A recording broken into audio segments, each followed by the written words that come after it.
साल हो गया है ना। कितने लोग एग्जाम देकर आए हैं? एग्जाम आप लोग गए थे? अच्छा, इधर से भी गए थे। पढ़ा हुआ आया था? कैट हो कितना? 2 ठो? हमें तो लगा केवल 2 आया है। बहुत बेइज्जती है फिर। पढ़ा हुआ क्वेश्चन आया ना? चलिए ठीक है। कितना? क्या परसेंट? एग्जैक्ट बताइए, डेटा नहीं दे पा रहे हैं आप लोग। क्या? 60%? 50? 70? अब क्या है एग्जैक्ट? कुछ बताइए ना एक दो लोग। अब कुछ उसमें बैठ के 99 बोल रहा है। ऐसे बोल रहा है सर 99। 99 नहीं, सुनिएगा। एक छात्र डिमांड कर रहे हैं यूपीएससी यूपीपीएससी का सिलेबस बताइए। सब बताते हैं ना, 2 मिनट मेरी बात सुनिएगा। देखिए एग्जाम हुआ था अभी, दरोगा का एग्जाम था। दरोगा सेगमेंट में कोई था, मतलब कौन सा एग्जाम था? अच्छा ठीक है, जो भी रहा हो। तो ये एग्जाम अभी हुआ है और इसके एग्जाम का बहुत बढ़िया रिव्यू है और बहुत अच्छा रिव्यू है और आपके टेस्ट से बढ़िया रिव्यू है। अब इतना मानिए कि आपका जो टेस्ट है ना, टेस्ट में क्वेश्चन का जो तरीका है ये प्रॉपर आपके एग्जाम के रिलेवेंट है। आप एग्जाम का पेपर उठाइएगा। अभी तो पेपर हालांकि वायरल नहीं हुआ है, लेकिन हो जाएगा। हो गया है? हो गया है? अरे मुझे भी भेज देना ताकि हम बता पाए। मेरा पढ़ाया हुआ आया है उसमें। पेपर वायरल हो गया? कब हुआ था? कल? कल हुआ था? अरे नहीं हुआ है तो हो जाएगा। हो गया है ना? चलिए, पेपर अगर किसी के पास होगा तो मुझे भी दे दीजिएगा, ताकि कम से कम हम भी देख पाएंगे कि पढ़ाया हुआ है। हाँ, एक छात्र था, वो बैक टू बैक मतलब 48 क्वेश्चन के आसपास लिखकर मुझे भेजा हुआ है। एक छात्रा ने लिखा है 30 क्वेश्चन के आसपास। क्या लिए हैं? पेपर? अच्छा बैठ जाइए, बैठिए। 30 क्वेश्चन लिखा और एक छात्र ने कल भेजा था लगभग 48 से 49 क्वेश्चन लिखकर भेजा था आप लोग के टेस्ट बैच से। वो ऑनलाइन पे है, तो टेस्ट बैच से ठीक ठाक प्रश्न आपका मिला हुआ है, बढ़िया प्रश्न मिला हुआ है। जैसे अगर हम कुछ क्वेश्चन की अगर चर्चा कर दें आपके सामने, बस 2 मिनट लगेगा ना, बाकी पढ़ाना तो है ही। अरे पढ़ाते हैं, रुको, पढ़ाएंगे। अभी तो बोल रहे थे कि नहीं 2 क्वेश्चन आया था, तो बताना तो जरूरी है ना।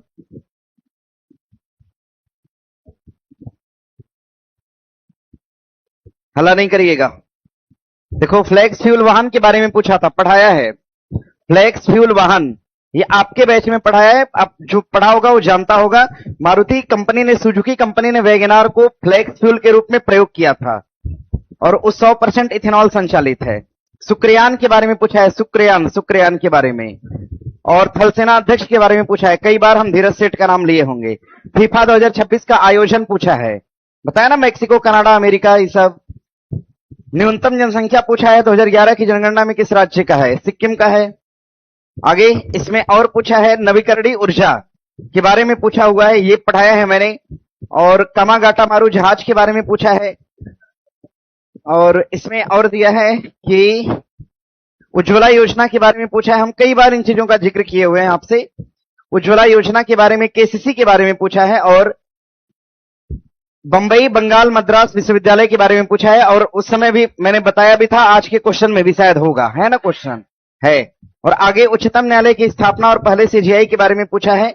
उच्चतम न्यायालय पहला कहां स्थापित किया गया था? कोलकाता, याद करिए। 1774 सीजीआई सर एलिजा इम्पे, है ना। आगे इसमें दिया है कुछ क्वेश्चन बिहार से है। ब्रह्मपुत्र नदी को तिब्बत में हम सांगपो कहते हैं, ये पूछा हुआ है। और खालसा पंथ के बारे में पूछा है। फ्लैक्स फ्यूल के बारे में पूछा है। हाँ, ये देखिए इसमें लिखा भी है sir, full length test July to August, sorry July to August. जुलाई क्या लिखा है भैया? नहीं, जुलाई कैसे आ जाएगा, जनवरी टू ऐसे कुछ लिखा है। और अच्छा, इसमें का क्वेश्चन लिखा है कि full length test July to August 17/3/2026 का, 13/7/2026 का, 13/7/2026 में आप ढूंढिएगा तो आपको फ्लैक्स फ्यूल वाला क्वेश्चन मिलेगा। देखो छात्र ऐसा लिखकर भेजा है कि full length test July to August वाला जो टेस्ट है आप लोग पर जुलाई टू अगस्त नहीं लिख के आता है ना, ऑनलाइन पे लिख के आता है जुलाई टू अगस्त। जुलाई टू अगस्त वाले सेट में 17/3/2026 के दिन क्वेश्चन कराया गया था, उसमें 88 नंबर क्वेश्चन पे फ्लैक्स फ्यूल है। देखिए इतना तक लिखा है। अब मेरे पास देखिए इतना समय नहीं होता है कि हर चीज को हम बता पाए। सत्ता की साझेदारी के बारे में देखिए मैंने दिया था, क्वेश्चन दिया था, सेम क्वेश्चन आया है 14 तारीख को दिया था मैंने, 14/7/2026 का 71वां क्वेश्चन आप देखिएगा, सत्ता की साझेदारी है, आया हुआ था। आगे इसमें देखिए उपभोक्ता संरक्षण सारिस्का के बारे में पूछा हुआ था, मतलब, और एक है आपका अमोनियम फास्फेट के बारे में पूछा हुआ था, ये भी फुल लेंथ टेस्ट का है, मई और जून का है, समझ रहे हो ना। तो क्वेश्चन बहुत है यार, आप ढूंढिए ना। अब मेरे पास देखिए ना बहुत प्रॉपर समय नहीं हो पाता है कि हम ऐसा, क्योंकि जानते हैं ना मेरे पास बहुत सारा काम होता है ना, क्वेश्चन आपका लिख के आता है हाथ से लिखकर, ये जो क्वेश्चन है कभी आप ढूंढने का प्रयास कीजिएगा। कुछ क्वेश्चन आपको किसी एग्जाम से मिलेंगे, अन्यथा कुछ क्वेश्चन आपको पता ही नहीं चलेगा कि लिया कहां से गया है, तो वैसे क्वेश्चन को हाथ से लिखा गया है। और वैसे क्वेश्चन का जवाब चैट जीपीटी वगैरह से भी आना थोड़ा सा इम्पॉसिबल होता है, हमेशा पॉसिबल नहीं होता, कभी कभी आ जाता है। कुछ छात्र कह रहे हैं कि सर प्लीज बिहार पुलिस में क्लास, ये सब मुद्दा मेरा थोड़ी है यार, कहां हम पढ़ाएंगे, नहीं तो मैनेजमेंट डिसाइड करता है ना। बिहार साक्षरता 61.8% है, बात तो सही लग रही है। तो भारत की साक्षरता भी याद होगी 74.04%, यही है ना।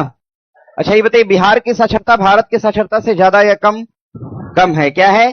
कम। बिहार में पुरुष साक्षरता कितना हो जाएगा? 70। वैसे तो इसमें डेटा ना थोड़ा सा हल्का सा मिस्टेक किया है, लेकिन ठीक है। बिहार की महिला साक्षरता कितना है? 51.5%। ये वाला डेटा एक्यूरेट है, इसमें थोड़ा सा आप मिसिंग कह सकते हैं, लेकिन ठीक है ये कि बदल दें, यानी ये सब काट दिया है इसको। चलो ठीक है, काट देते हैं। क्या बनाए हो सब? कितना? 71.2 है ना। क्या थोड़े से के लिए आप लोग उत्तर कहां काट दिए इसका?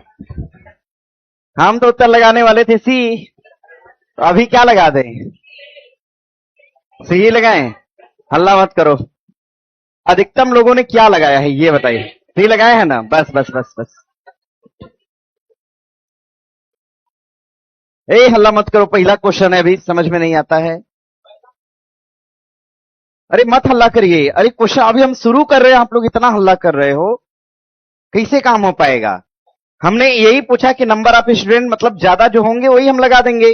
अरे थोड़ा सा माइनर एरर केवल किया है, और ये एरर नहीं माना जाता है, समझ रहे हैं? अब सोचिए, मुझे लग रहा है कि अंतर केवल दशमलव समथिंग का है, तब दशमलव समथिंग का अंतर है, तो आप 7.2 अब करेंगे इसको, जिन्होंने काटा है कोई बात नहीं है, आप इसको करेक्ट बना लीजिएगा। 71.2%, 71.2% पुरुष साक्षरता। अब हल्ला नहीं करिएगा। अगर हम बिहार साक्षरता की बात करेंगे, बिहार, तो भारत में सबसे नीचे, मतलब नीचे से पहला पायदान पे, भारत में सबसे नीचे है बिहार की साक्षरता, और सबसे टॉप पे है केरल की साक्षरता। अब जरा ध्यान दीजिएगा, बिहार में अगर आपसे पूछेगा पुरुष साक्षरता सर्वाधिक कहां है, तो रोहतास में। रोहतास की पुरुष साक्षरता ज्यादा है। और महिला साक्षरता कहां पे है? महिला साक्षरता भी कहां? रोहतास के अंदर। पुरुष और महिला दोनों प्रकार की साक्षरता सर्वाधिक है रोहतास के अंदर। और पुरुष साक्षरता कम कहां है? कम पूर्णिया में। कहां पर? पूर्णिया। और महिला साक्षरता कम कहां है? ये कम महिला साक्षरता पूछेगा कहां पर? सहरसा में है। ध्यान दीजिएगा, कम महिला साक्षरता पूछा तो ये सहरसा के अंदर हो जाएगा, सहरसा में। इतनी बातों को आप ध्यान दीजिएगा, मतलब आपका ठीक उत्तर क्या हो जाएगा? तो सी हो जाएगा। आइए बढ़ते हैं आगे। आगे प्रश्न दिया है आपका कि निम्नलिखित में से कौन सबसे अधिक क्रियाशील धातु अधातु है? अच्छा पहले तो ये बताइए, लिथियम धातु है या अधातु है? धातु है ना, तो क्या उत्तर हो सकता है? क्योंकि हमसे पूछा क्या है, बेरिलियम भी क्या है? धातु है। तो उत्तर ना हमारा ए हो सकता है, नहीं डी हो सकता है। अब हमें आजमाना है कि सी होगा या फिर डी होगा, तो आप पाते हैं तो उत्तर क्या हो जाएगा? सी हो जाएगा। फ्लोरीन सबसे अधिक क्रियाशील धातु है। और आपको पता होगा कि ये अगर देखा जाए तो पूरे पीरियोडिक टेबल में, पूरे आवर्त सारणी में, पूरे आवर्त सारणी में ध्यान दीजिएगा, पूरे आवर्त सारणी में सर्वाधिक ऋणात्मक तत्व है। सर्वाधिक ऋणात्मक तत्व इसको आप कह सकते हैं, सर्वाधिक ऋणात्मक तत्व है। अच्छा भैया, जिसके पास ऋण मतलब कुछ नहीं होगा, उसको ग्रहण करने की क्षमता उसके पास क्या होगी? ज्यादा होगी। तो जिसके पास माइनस होता है, नेगेटिव होता है, उसके पास इलेक्ट्रॉन के ग्रहण करने की क्षमता क्या है? ज्यादा। ये सर्वाधिक ऋणात्मक होता है, इसलिए सबसे तेजी से इलेक्ट्रॉन को ग्रहण करता है। लिखिएगा, ये सर्वाधिक इलेक्ट्रॉन ग्रहण करता है, सर्वाधिक इलेक्ट्रॉन ग्रहण करता है, सर्वाधिक इलेक्ट्रॉन ग्रहण करता है, क्योंकि इस पर चार्ज सबसे अधिक क्या होता है? तो नेगेटिव होता है। सबसे ऋणात्मक तत्व है पीरियोडिक टेबल का। तो सर्वाधिक तेजी से इलेक्ट्रॉन को क्या करेगा? तो ग्रहण भी करता है। ध्यान दीजिएगा, नाम है इसका फ्लोरीन। और यहां से बढ़ेंगे आगे। प्रश्न दिया है कि 1773 के रेगुलेटिंग एक्ट की कमियों को दूर करने के लिए ब्रिटिश संसद ने 1781 में संशोधित अधिनियम पारित किया, जिसे सेटलमेंट या बंदोबस्त कानून के नाम से जाना जाता है। बात तो सही है। ध्यान दीजिएगा, 1773 का जो रेगुलेटिंग एक्ट था, इसके तहत करा क्या गया कि 3 प्रेसिडेंटियां हुआ करती थी। एक तो बंबई था, दूसरा मद्रास, और यहां पर कौन था? बंगाल। तो ध्यान दीजिएगा, इनके प्रशासन को उठा के किसको सौंप दिया? बंगाल। यहां वाला का प्रशासन भी कहां चला गया? बंगाल। यानी तीनों प्रेसिडेंटियों में सबसे अधिक सर्वोच्चता किसको दिया? बंगाल। और कहा कि अब जो व्यक्ति बंगाल का क्या था? गवर्नर। बंगाल का क्या था? गवर्नर। अब गवर्नर नहीं होगा, बल्कि बंगाल का गवर्नर जनरल होगा। अब बंगाल का गवर्नर जनरल के नाम से जाना जाएगा। और बंगाल का गवर्नर जनरल बनने वाला पहला व्यक्ति कौन था? वारेन हेस्टिंग था। कौन था? Warren Hastings. और बंगाल का पहला गवर्नर कौन था? क्लाइव। और पहला गवर्नर जनरल पूछेगा तो वारेन हेस्टिंग हो जाएगा। आइए, 1793 की रेगुलेटिंग एक्ट आया था 1700 कब? 73 में, न कि 93 के द्वारा पहली बार ब्रिटिश संसद ने ईस्ट इंडिया कंपनी के प्रशासन में हस्तक्षेप किया था। अच्छा, एक सेकेंड, हाँ ठीक है, पहली बार हस्तक्षेप किया। और ध्यान दीजिएगा, कंपनी पर ब्रिटेन से पहला कानून, कंपनी पर ब्रिटेन से पहला कानून, सही है भैया, ये ब्रिटेन से पहला कानून जो आया था, पहला कानून कंपनी पर ब्रिटेन से लाकर थोपा गया। ये कब थोपा गया था? 1773 में। तो यहां पर 93 नहीं, बल्कि क्या होगा? 73 होगा। मतलब देखा जाए तो दूसरा क्या है? गलत है। केवल एक कथन अपने आप में सही होगा। बना लीजिएगा, बनाइए, इसको बनाइए, अच्छे से पढ़िएगा। उत्तर सही है आपका। आगे प्रश्न है, कौन सा मौलिक अधिकार व्यक्तियों को मानव तस्करी और बाल श्रम निषेध से सुरक्षा प्रदान करता है? शिक्षा, शोषण या स्वतंत्रता या समानता? कौन? शोषण के विरुद्ध अधिकार। इसका उल्लेख कहां से कहां तक है? आर्टिकल 23 से लेकर कहां तक? आर्टिकल 24। 23 से लेकर कहां तक? 24। समानता का अधिकार कहां से कहां तक? 14 से लेकर कहां तक? 18। स्वतंत्रता कहां से कहां तक? आर्टिकल 19 से लेकर कहां तक? आर्टिकल 22। और शिक्षा का अधिकार कहां से कहां तक? धार्मिक, संस्कृति और शिक्षा का अधिकार कहां से? 29 और कहां तक?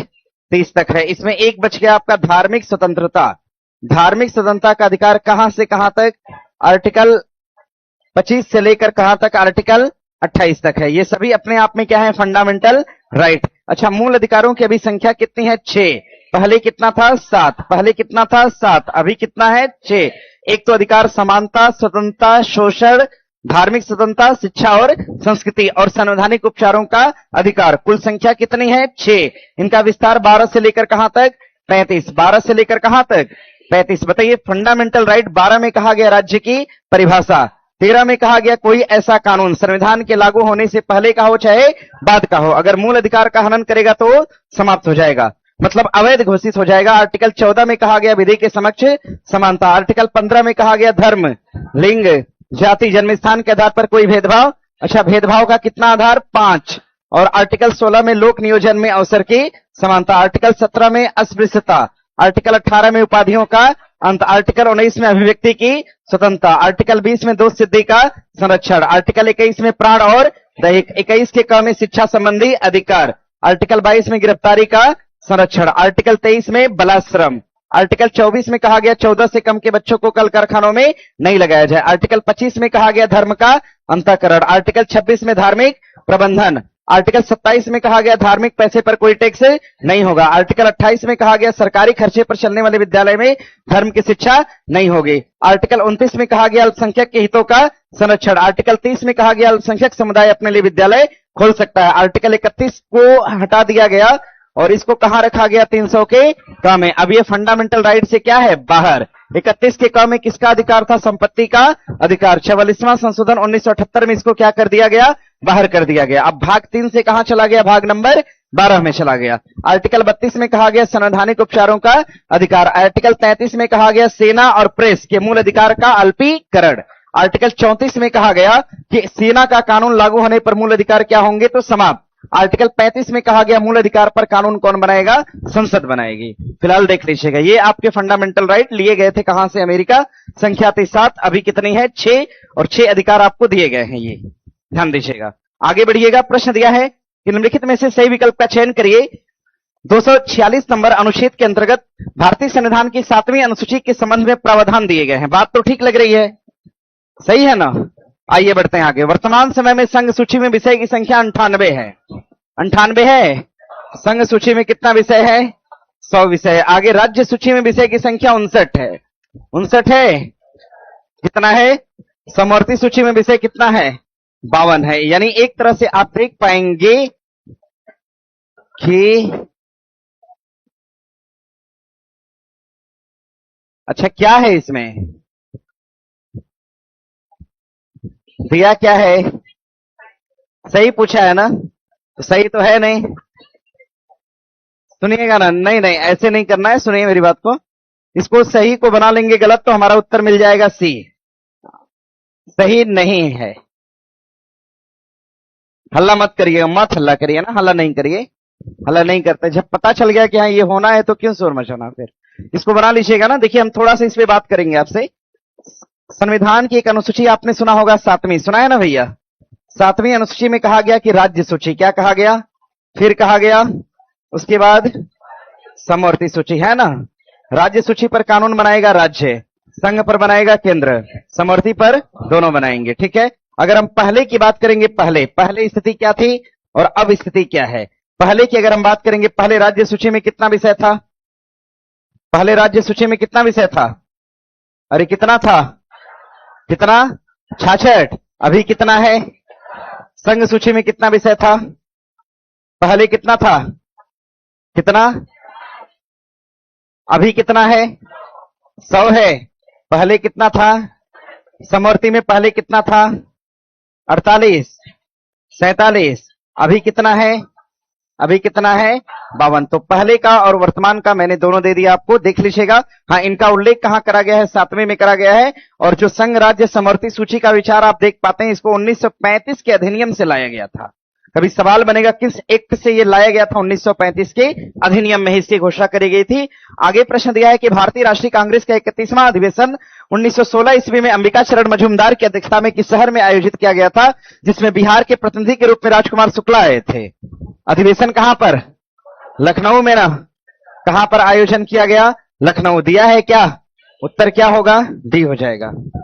जब नहीं दिया है तो उत्तर हमारा डी होगा, नहीं दिया है तो उत्तर डी हो जाएगा। सवाल कभी पूछता है कि चंपारण आने का महात्मा गांधी को प्रस्ताव कहां पर पारित किया गया था, इसी में। लखनऊ अधिवेशन 31वां अधिवेशन था, जिसकी अध्यक्षता करने वाले अंबिका चरण मजूमदार। अधिवेशन कहां पे हुआ था, लखनऊ। इस अधिवेशन में कहा गया कि लखनऊ अधिवेशन में जो कांग्रेस अलग हुई थी उसका क्या हो गया, एकीकरण भी हुआ था। कांग्रेस जो अलग थी उसका एकीकरण भी हुआ, और कांग्रेस के विचारों को अपनाया कौन, मुस्लिम लीग ने अपना लिया। तो हम कहते हैं कि नरम दल, गरम दल, मुस्लिम लीग, ये सभी क्या हो गए थे, एक हो गए थे। इसी अधिवेशन के तहत कांग्रेस की स्थापना कब होती है, 1885। स्थापना करने वाले कौन, एओ ह्यूम। नामकरण करने वाले दादा भाई नेरोजी। स्थापना कहां से करा गया, बंबई। नामकरण करने वाले दादा भाई नेरोजी। पहला अधिवेशन कहां पर, बंबई। पहला अधिवेशन कब, 1885। कांग्रेस का पहला अधिवेशन 1885, कहां पर, बंबई। अध्यक्षता करने वाले डब्ल्यूसी बनर्जी। कांग्रेस का दूसरा अधिवेशन 1886, अधिवेशन कहां पर, कलकत्ता, दादा भाई नेरोजी। अगला अधिवेशन 1887, कहां पर, मद्रास, बदरुद्दीन तैयब जी। 1888 का अधिवेशन कहां पर, इलाहाबाद। अध्यक्षता करने वाले कौन, जॉर्ज ह्यूल। 1893 का अधिवेशन कहां पर, लाहौर में। अध्यक्षता करने वाले दादा भाई नेरोजी। 1896 का अधिवेशन कहां, कलकत्ता। अध्यक्षता करने वाले रहमतुल्लाह सयानी। 1905 का अधिवेशन कहां पर, बनारस। अध्यक्षता करने वाले गोपाल कृष्ण गोखले। 1907 का अधिवेशन कहां पर, सूरत, रास बिहारी घोष। और कांग्रेस दो हिस्से में अलग हो गई। 1911 का अधिवेशन कहां पर, कलकत्ता, विश्वनारायण धर। 1912 का अधिवेशन कहां, बांकीपुर। अध्यक्षता करने वाले आर.एन. मुधोलकर। बिहार में पहला अधिवेशन कहां, बांकीपुर, 1912, आर.एन. मुधोलकर। 1915 का अधिवेशन कहां पर, बंबई। अध्यक्षता करने वाले एसपी सिन्हा। 1916 का अधिवेशन कहां? लखनऊ। अंबिकाचरण मजूमदार। 1917 का अधिवेशन कहां? कलकत्ता। अध्यक्षता करने वाली एनी बेसेंट। 1920 का अधिवेशन नागपुर। अध्यक्षता करने वाले वी राघवाचारी। 1922 का अधिवेशन कहां पर? गया। अध्यक्षता करने वाले सीआर दास। 1924 का अधिवेशन कहां? बेलगांव। अध्यक्षता करने वाले महात्मा गांधी। 1925 का अधिवेशन कहां? कानपुर। अध्यक्षता करने वाली सरोजनी नायडू। 1929 का अधिवेशन कहां पर? लाहौर। और अध्यक्षता करने वाले पंडित जवाहरलाल नेहरू। 1931 का अधिवेशन कहां? कराची। सरदार वल्लभ भाई पटेल। 1937 का अधिवेशन कहां? फैजपुर। अध्यक्षता करने वाले पंडित जवाहरलाल नेहरू। 1938 का अधिवेशन हरिपुरा। अध्यक्षता करने वाले सुभाष चंद्र बोस। 1939 का अधिवेशन त्रिपुरी। अध्यक्षता करने वाले सुभाष चंद्र बोस। त्रिपुरी अधिवेशन से इस्तीफा दिया। पद पे कौन आया? डॉक्टर राजेंद्र प्रसाद। 39 से 45 तक अध्यक्ष कौन थे? मौलाना अबुल कलाम आजाद। 1947 में अध्यक्ष कौन थे? जेबी कृपलानी थे। और 1948 में पट्टाभी सीतारमैया। 1948 का अधिवेशन कहां पर? जयपुर में। कहां पर? जयपुर में हुआ था। आगे, निम्नलिखित में से किस यौगिक का उपयोग रोगाणु रोधक और अग्निशमक के रूप में किया जाता है? सोडियम बाइकार्बोनेट, सोडियम कार्बोनेट या सोडियम नाइट्रेट? बाइकार्बोनेट ना, बाइकार्बोनेट यानी सोडियम बाइकार्बोनेट का मतलब घर में रखा होता है खाने वाला सोडा, यही है ना? खाने वाला सोडा भी हम इसको कहते हैं, खाने वाला सोडा। खाने वाला सोडा। और सोडियम कार्बोनेट को क्या कहा गया? बेकिंग सोडा क्यों बोलेंगे भाई? धामन सोडा क्या बोलते हैं? बनाइए, खाने वाला सोडा ही ना बेकिंग सोडा है। क्या है नामकरण कर दे रहे हो नया? आगे, नवी अनुसूची 1951 में पहला संशोधन किया गया था, बात तो सही है। और नवी अनुसूची में क्या लाया गया? दल बदल। क्या लाया गया? यार कुछ गड़बड़ है। भूमि सुधार। क्या लाया?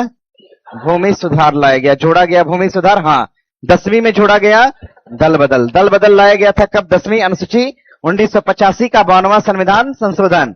11वीं अनुसूची को जोड़ा गया था 1951 73वां संशोधन। क्या लाया गया? पंचायत। 12वीं में लाया गया नगर पालिका को। और बाकी सब सही दिख रहा है। अच्छा, यहां हाँ हाँ, ध्यान देना, यहां पर हो जाएगा 1992 और यहां पर हो जाएगा 93। देखो, 11वीं जुड़ा था 1900 का 92, 12वीं जुड़ा था 1993। इस हिसाब से हमारा उत्तर क्या हो जाएगा? 1 हो जाएगा।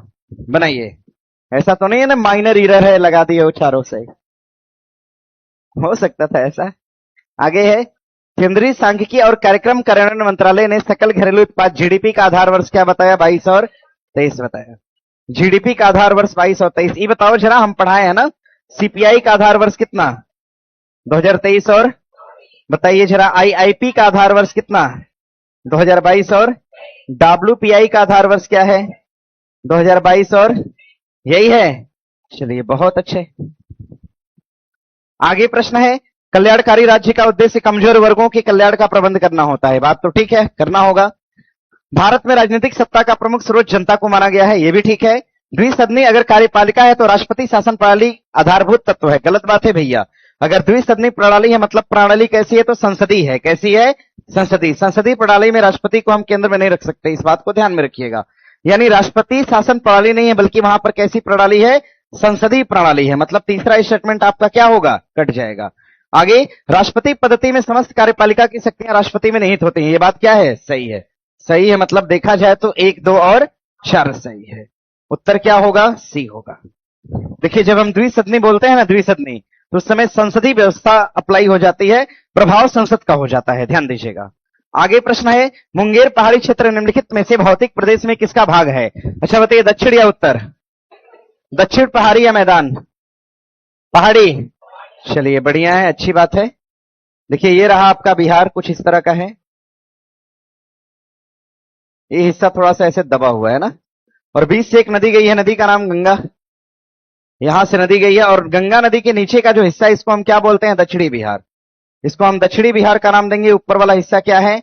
आपका उत्तरी बिहार। आप देख पाएंगे मुंगेर की पहाड़ी, मुंगेर की पहाड़ी का जो क्षेत्र है ये कुछ यहां पर है। मुंगेर की पहाड़ी, मुंगेर पहाड़ी का क्षेत्र देखिए कुछ यहां पर है। तो हम देख पाएंगे कि मुंगेर की जो पहाड़ी है ये कहां पे है? दक्षिणी बिहार में। कहां पर? दक्षिणी। इसी मुंगेर पहाड़ी के आसपास एक पहाड़ी जिसको हम खड़गपुर पहाड़ी क्या बोलते हैं?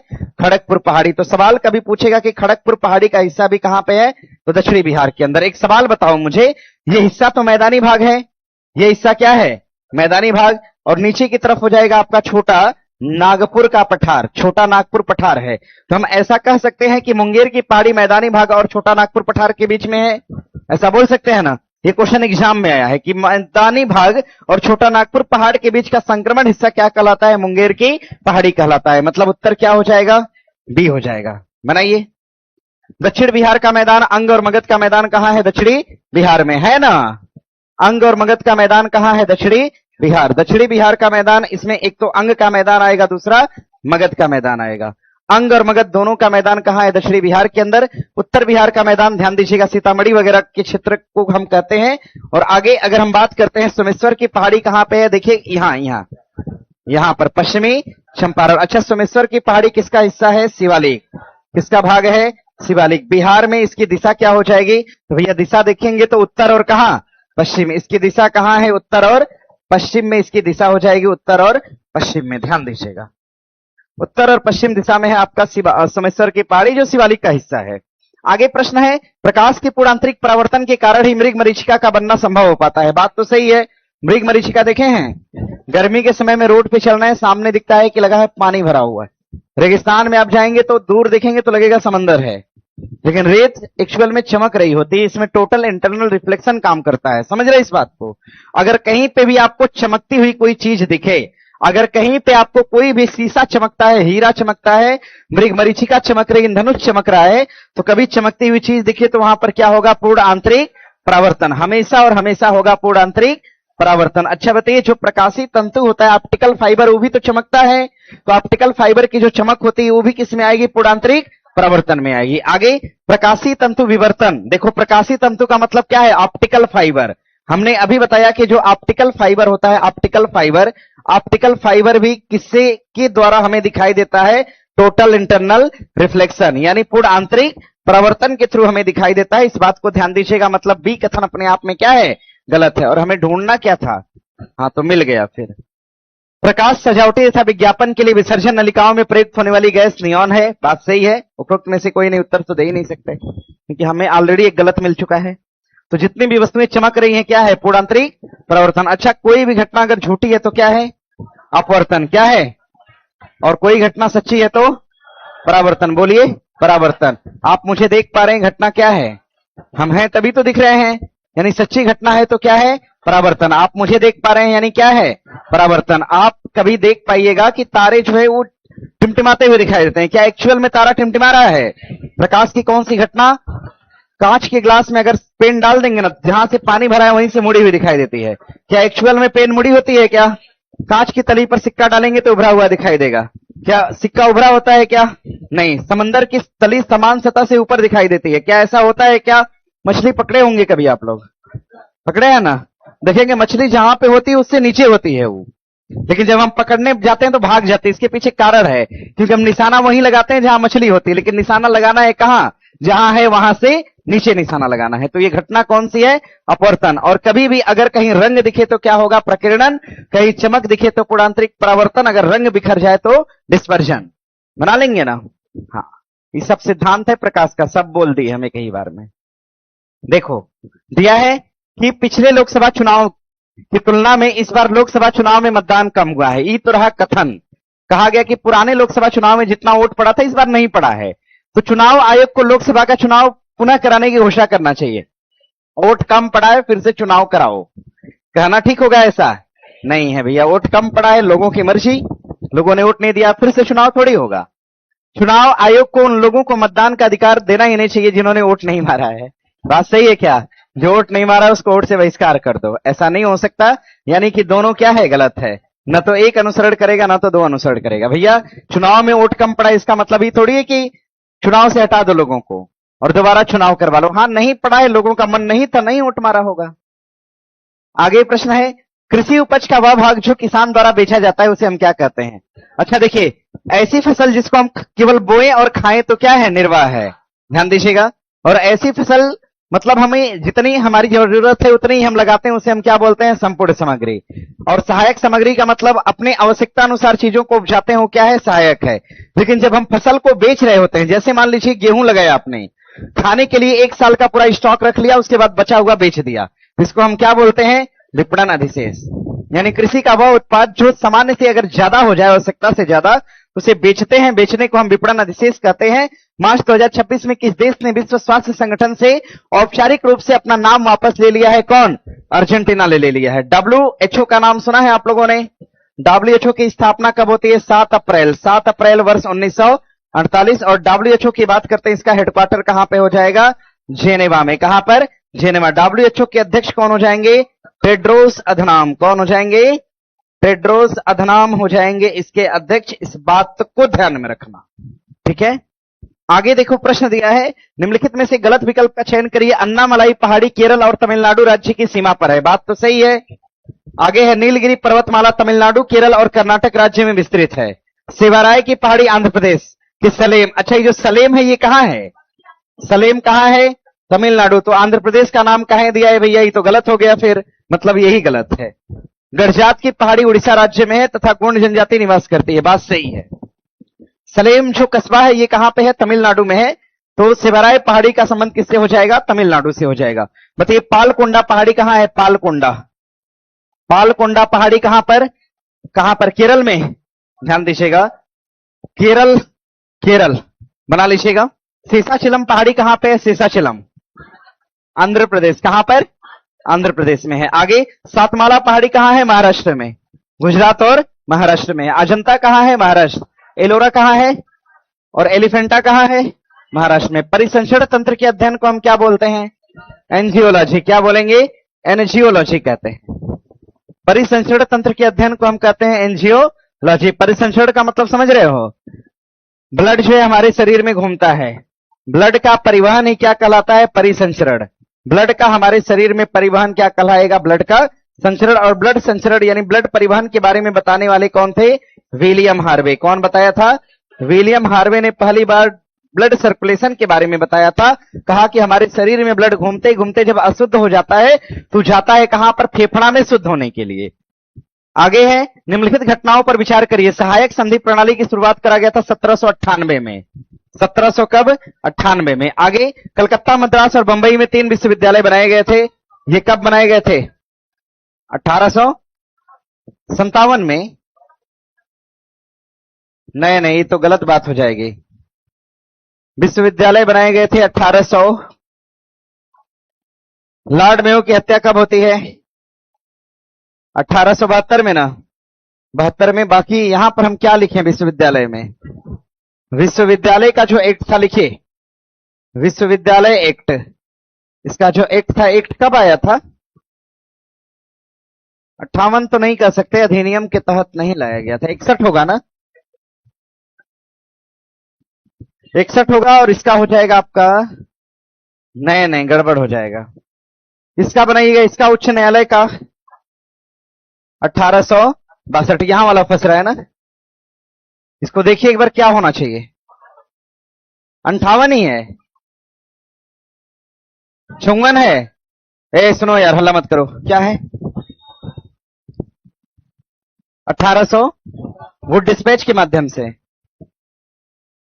1800। देख एक बार, लेकिन चेक करना ना आप लोग, हो सकता है। अब सुनिए, अरे मत हल्ला करो यार, मत बोलो, चुप रहो। 1798, 54, 62, 72, मतलब देखा जाए तो सभी सीरियल वाइज है। 1, 2, 3 और 4 उत्तर सही है ना? बाकी डेट थोड़ा सा आगे पीछे आप लोग देख लीजिएगा।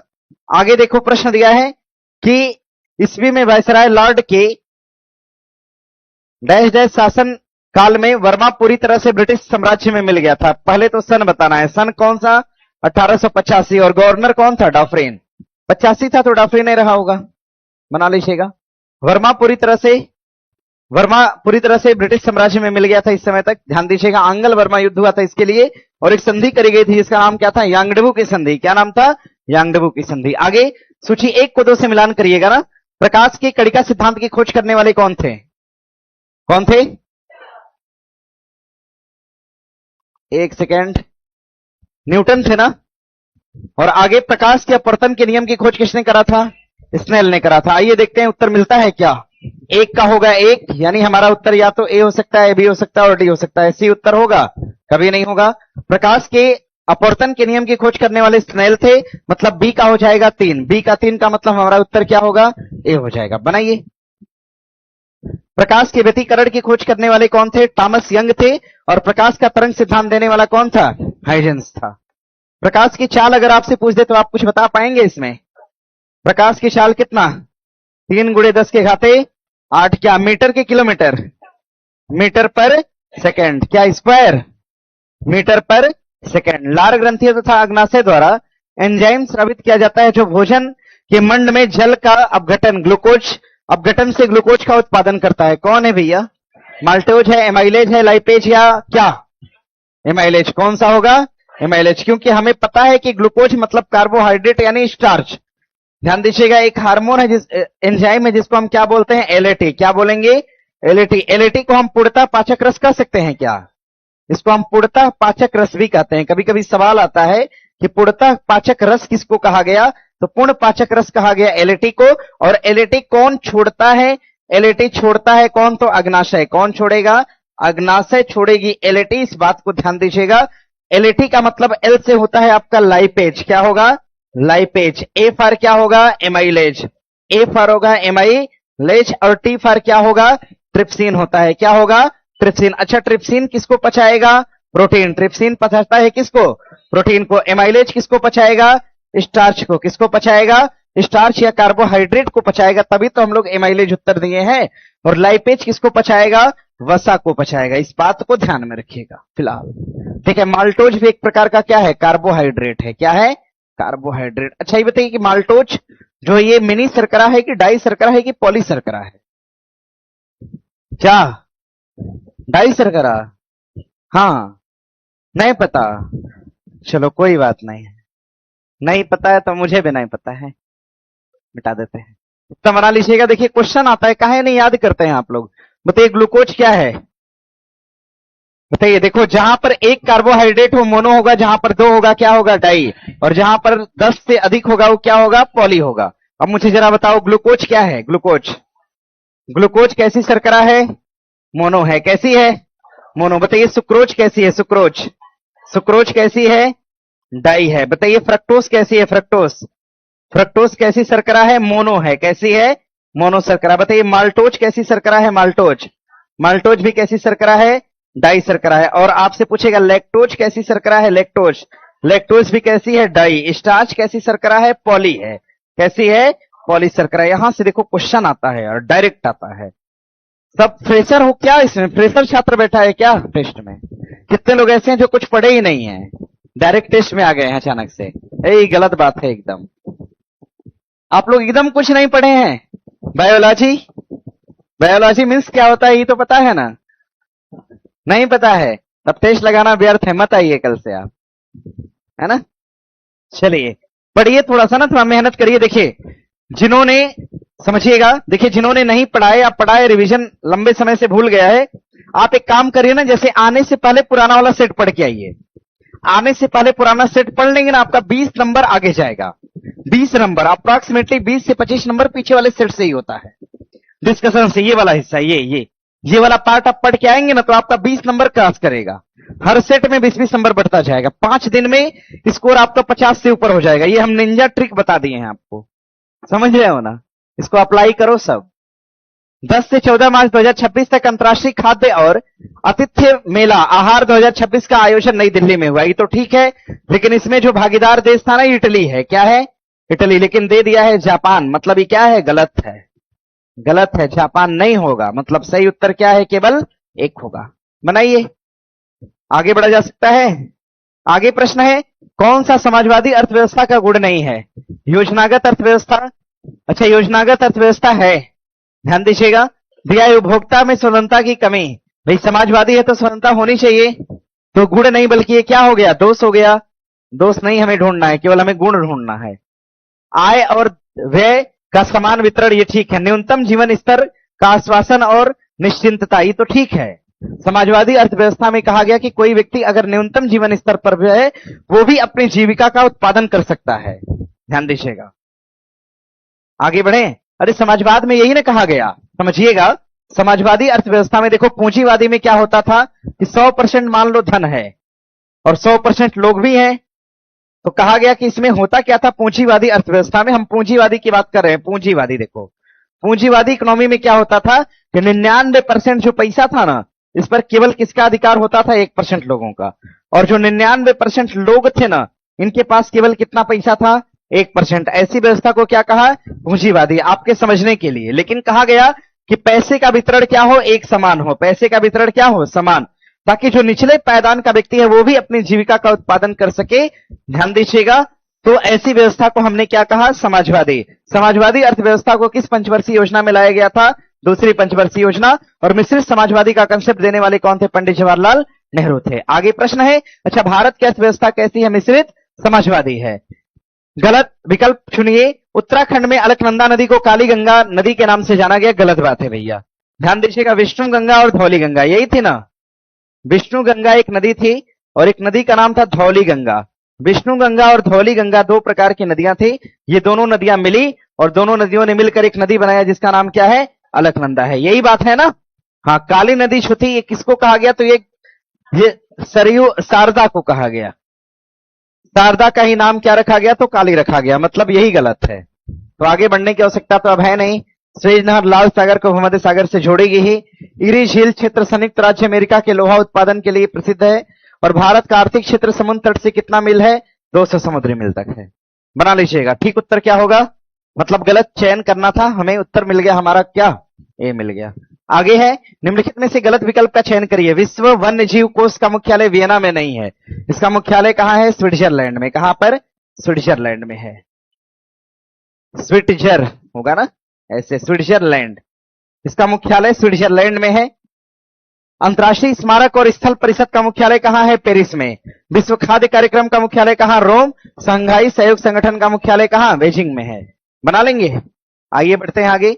मक्के की फसल में जीन प्रोलामीन नामक एक प्रोटीन पाया जाता है। देखो बात सही है। मक्के की फसल में प्रोटीन कौन सा? जीन प्रोलामीन। दूध में प्रोटीन का नाम क्या है? केसिन है। मूंगफली के अंदर ग्लूटीन नामक प्रोटीन पाया जाता है। यह बात देखो गलत है। ग्लूटीन नामक प्रोटीन कहां होता है? गेहूं में। ग्लूटीन प्रोटीन कहां होता है? तो गेहूं के अंदर जो प्रोटीन होता है इसको हम क्या बोलते हैं? ग्लूटीन। और ध्यान दीजिएगा, मूंगफली के अंदर जो प्रोटीन होता है इसको हम अराचीन कहते हैं। क्या कहते हैं? अराचीन प्रोटीन। अराचीन नामक प्रोटीन कहां पर होता है? तो ये प्रोटीन होता है भैया कहां पर? तो मूंगफली के अंदर। मतलब तीसरा स्टेटमेंट क्या है? गलत है। पूछा क्या है हमसे? ठीक पूछा है। ठीक कौन सा? एक और तो सही है। टेस्ट का वही लोग लुत्फ बेहतर उठा पा रहे होंगे जिन्होंने पहले से पढ़ाई किया है। क्या मेरा कहना सही है? बाकी जो लोग नहीं पढ़े, एक सप्ताह लगातार पढ़िए। पढ़ेंगे थोड़ा थोड़ा नॉलेज बढ़ेगी, फिर उत्तर लगाना सीख जाएंगे आप लोग। कभी कभी उत्तर लग जाता है, ज्ञान की आवश्यकता नहीं होती है। समझ रहे हो ना? निम्नलिखित में से कौन सी संरचना असीम केंद्रीय में नहीं पाई जाती है? केंद्र आवरण या कोशिका झिल्ली, राइबोसोम या कोशिका कला? देखो भैया, असीम केंद्रक का मतलब होता है प्रोकैरियोटिक। क्या है? प्रोकैरियोटिक। कोशिका दो प्रकार की, यूकैरियोटिक और प्रोकैरियोटिक। जो प्रोकैरियोटिक कोशिका होती है ना, जो प्रोकैरियोटिक कोशिका होती है, कोशिका जो प्रोकैरियोटिक कोशिका होती है, इसमें केंद्रक का क्या होता है? अभाव। इसमें केंद्रक का अभाव मतलब केंद्रक की झिल्ली भी नहीं पाई जाएगी। केंद्रक झिल्ली इसमें क्या है? नहीं होती। जब नहीं होती तो हमारा उत्तर क्या हो जाएगा? ए हो जाएगा। आगे प्रश्न है, निम्नलिखित में से कौन सा कथन सही है? तीसरा गोलमेज सम्मेलन नवंबर 1932 में लंदन में कांग्रेस की भागीदारी के बिना हुआ था। बात सही है क्या? तीसरा सम्मेलन की बात कर रहा है, कांग्रेस ने भाग इसमें नहीं लिया था। मतलब बात क्या है? सही है। तीसरा गोलमेज सम्मेलन में हुई चर्चा के परिणाम स्वरूप भारत शासन अधिनियम 1935 आया था। बात तो सही है भैया। भारत शासन अधिनियम 1935 किसका परिणाम था? गोलमेज सम्मेलन का परिणाम था। भारत सरकार अधिनियम 1935 ने प्रांतीय स्वायत्तता के विचार का पक्ष नहीं लिया। बात क्या है? गलत। भाई 1935 ने कहा कि प्रांतों से द्वैध शासन को हटाया जाएगा और प्रांतों को क्या दी जाएगी? स्वायत्तता दी जाएगी। प्रांतों को स्वायत्तता प्रदान की जाएगी, ऐसा कहा गया। 1935 के अधिनियम में गवर्नर को किसी प्रांत का प्रशासन संभालने और चलाने की शक्ति प्रदान किया गया था, लेकिन यहां पर क्या दिया है? नहीं। मतलब ये क्या है? गलत। भाई प्रांतीय शासन की व्यवस्था करी गई थी। गवर्नर को कहा गया कि प्रांत के अंदर जो भी निर्णय होगा वो गवर्नर लेगा। तो गवर्नर को प्रांतीय अधिकार प्रदान किए गए थे। मतलब 3 और 4 आपका क्या है? गलत है। सही उत्तर कौन सा? 1 और 2 होगा। आगे बढ़िए भैया। दिया है, निम्नलिखित में से सही विकल्प का चयन करिए। द वेल्थ ऑफ नेशन लिखने वाले कौन थे? Adam Smith. ध्यान दीजिए, वेल्थ ऑफ नेशन किसकी रचना है? एडम स्मिथ की रचना है। आगे दास कैपिटल कौन लिखा? Karl Marx. हमें क्या ढूंढना है? यही सही है। प्रिंसिपल ऑफ इकोनॉमिक्स लिखने वाले कौन थे? कौन थे? अल्फ्रेड मार्शल थे ना, ये मार्शल ने लिखा था, मार्शल ने। और ध्यान दीजिएगा, फाउंडेशन ऑफ इकोनॉमिक्स एनालाइज लिखा था किसने? सैमुअल ने लिखा था। ऐसे इसको बना भी लीजिएगा। उत्तर देखिए यही है, इर्द गिर्द है, बस घूम रहा है, बस आगे पीछे ऊपर नीचे करके। आगे बढ़ा जाए। वेल्थ ऑफ नेशन कौन लिखा है? Adam Smith. अर्थशास्त्र के जनक भी कौन है? अर्थशास्त्र किताब कौन लिखा? चाणक्य ने लिखा। बीसीसीआई नमन पुरस्कार 2026 के संदर्भ में कथनों पर विचार करिए। देखो भैया, ये जो बीसीसीआई है ना, बीसीसीआई, इसके बारे में जानते हो? सब जानते हो तो बताओ, स्थापना कब, हेडक्वार्टर कहां पर? मुंबई में वानखेड़े स्टेडियम। वानखेड़े स्टेडियम मुंबई के अंदर। और इसकी स्थापना किस क्लब में करा गया था? इसकी स्थापना करा गया था रोशन आरा क्लब में। कहां पर? रोशन आरा क्लब के अंदर इसकी स्थापना करा गया था, मुंबई में। इस बात को ध्यान दीजिएगा। बीसीसीआई की बात करेंगे, बीसीसीआई में टॉप क्रिकेटर का पुरस्कार किसको दिया गया? तो क्रिकेटर का पुरस्कार पूछेगा क्रिकेटर, और क्रिकेटर में आपसे पूछेगा पुरुष। पुरुष क्रिकेटर का अवार्ड, सिर्फ पुरुष क्रिकेटर का अवार्ड दिया गया था किसको? किसको दिया गया था? शुभमन गिल। किसको दिया गया था? शुभमन गिल को। और टॉप महिला का अवार्ड किसको दिया गया था? स्मृति मंधाना। किसको दिया गया? स्मृति। काहे भूल रखे हो क्या इसको आप लोग? अरे एग्जाम में आया था स्मृति मंधाना का नाम। आगे ध्यान दीजिएगा, आगे सवाल पूछेगा। हाँ, इनको ये भी कह सकते हैं पॉली उमरीगर। पॉली उमरीगर पुरस्कार किसको दिया गया? तो पॉली उमरीगर अवार्ड भी दिया गया पुरुष के क्षेत्र में किसको? शुभमन गिल को। और सवाल पूछेगा life time achievement. Life time achievement का पुरस्कार दिया गया किसको? मिताली राज। और किसको दिया गया? रोजर बिन्नी को। और किसको दिया गया? एक नाम और है, कौन? राहुल द्रविड़ को। अच्छा, आइए पढ़ते हैं। स्मृति मंधाना ने सर्वश्रेष्ठ अंतर्राष्ट्रीय क्रिकेटर में महिला का पुरस्कार जीता, बात सही है। जसप्रीत बुमराह ने अंतर्राष्ट्रीय क्रिकेटर में पुरुष का पॉली उमरीगर जीता। पुरुष का पॉली उमरीगर जीतने वाले कौन? शुभमन गिल। मतलब दूसरा क्या है? गलत। सही कथन कौन है? केवल एक सही है। अच्छा, इसमें एक पुरस्कार दिया गया था पदार्पण वाला। पदार्पण यानी डेब्यू का पुरस्कार। पदार्पण में पुरुष का पुरस्कार दिया गया किसको? हर्षित राणा। कौन था? महिला का पुरस्कार एन शरणी। किसको दिया गया? एन श्री शरणी को दिया गया था। ध्यान देना, आप लोग भूल जाता है ना सब। आगामी जनगणना 2027 में विकलांगता की श्रेणियों, कितनी श्रेणियों को मान्यता दिया गया? 21। कहा गया कि 21 प्रकार की विकलांगता हो सकती है। विकलांगता यानी जो फिजिकल डिसेबिलिटी है, उसको बताया गया कि 21 टाइप के डिसेबिलिटी हो सकती है मानव के शरीर में। कभी हाथ, कान, नाक, मुंह, मतलब ऐसे अंग काउंट करके बता दिया। आगे है कि कार्बन के अपर रूप के संबंध में सही विकल्प का चयन करिए। कार्बन का अपर रूप ग्रेफाइट है। अच्छा, कार्बन का वह अपर रूप जो विद्युत का सुचालक है। चारकोल भी है क्या? कोयला भी है क्या? रक्त कोयला भी है? सब है, मतलब उत्तर क्या है? डी। अच्छा, क्या कार्बन का अपर रूप हीरा है क्या? हीरा। हीरा है। कार्बन के अपर रूप में हीरा होगा क्या? कार्बन के अपर रूप में फुलेरीन होगा? एकदम होगा। फुलेरीन, हीरा, ग्रेफाइट और कोयला, चारकोल, ये सभी कार्बन के क्या है? एलॉय हैं। आगे प्रश्न है, भारत के संविधान के अनुच्छेद में देश की निर्वाचन प्रक्रिया का उल्लेख कहां है?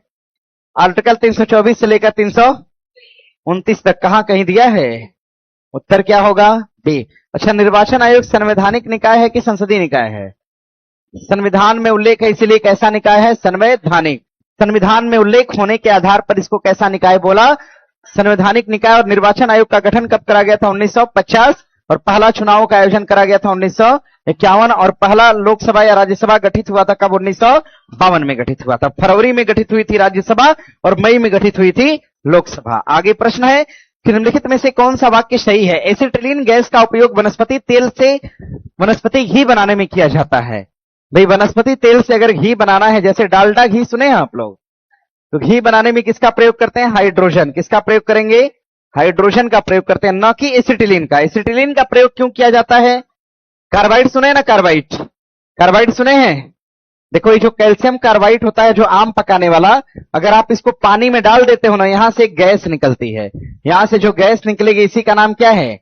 एसिटिलीन। क्या नाम है? एसिड। देखते ना, कार्बाइड सीधा काम नहीं करेगी, उसको पानी में डालेंगे, फिर फल को पानी में डुबाएंगे।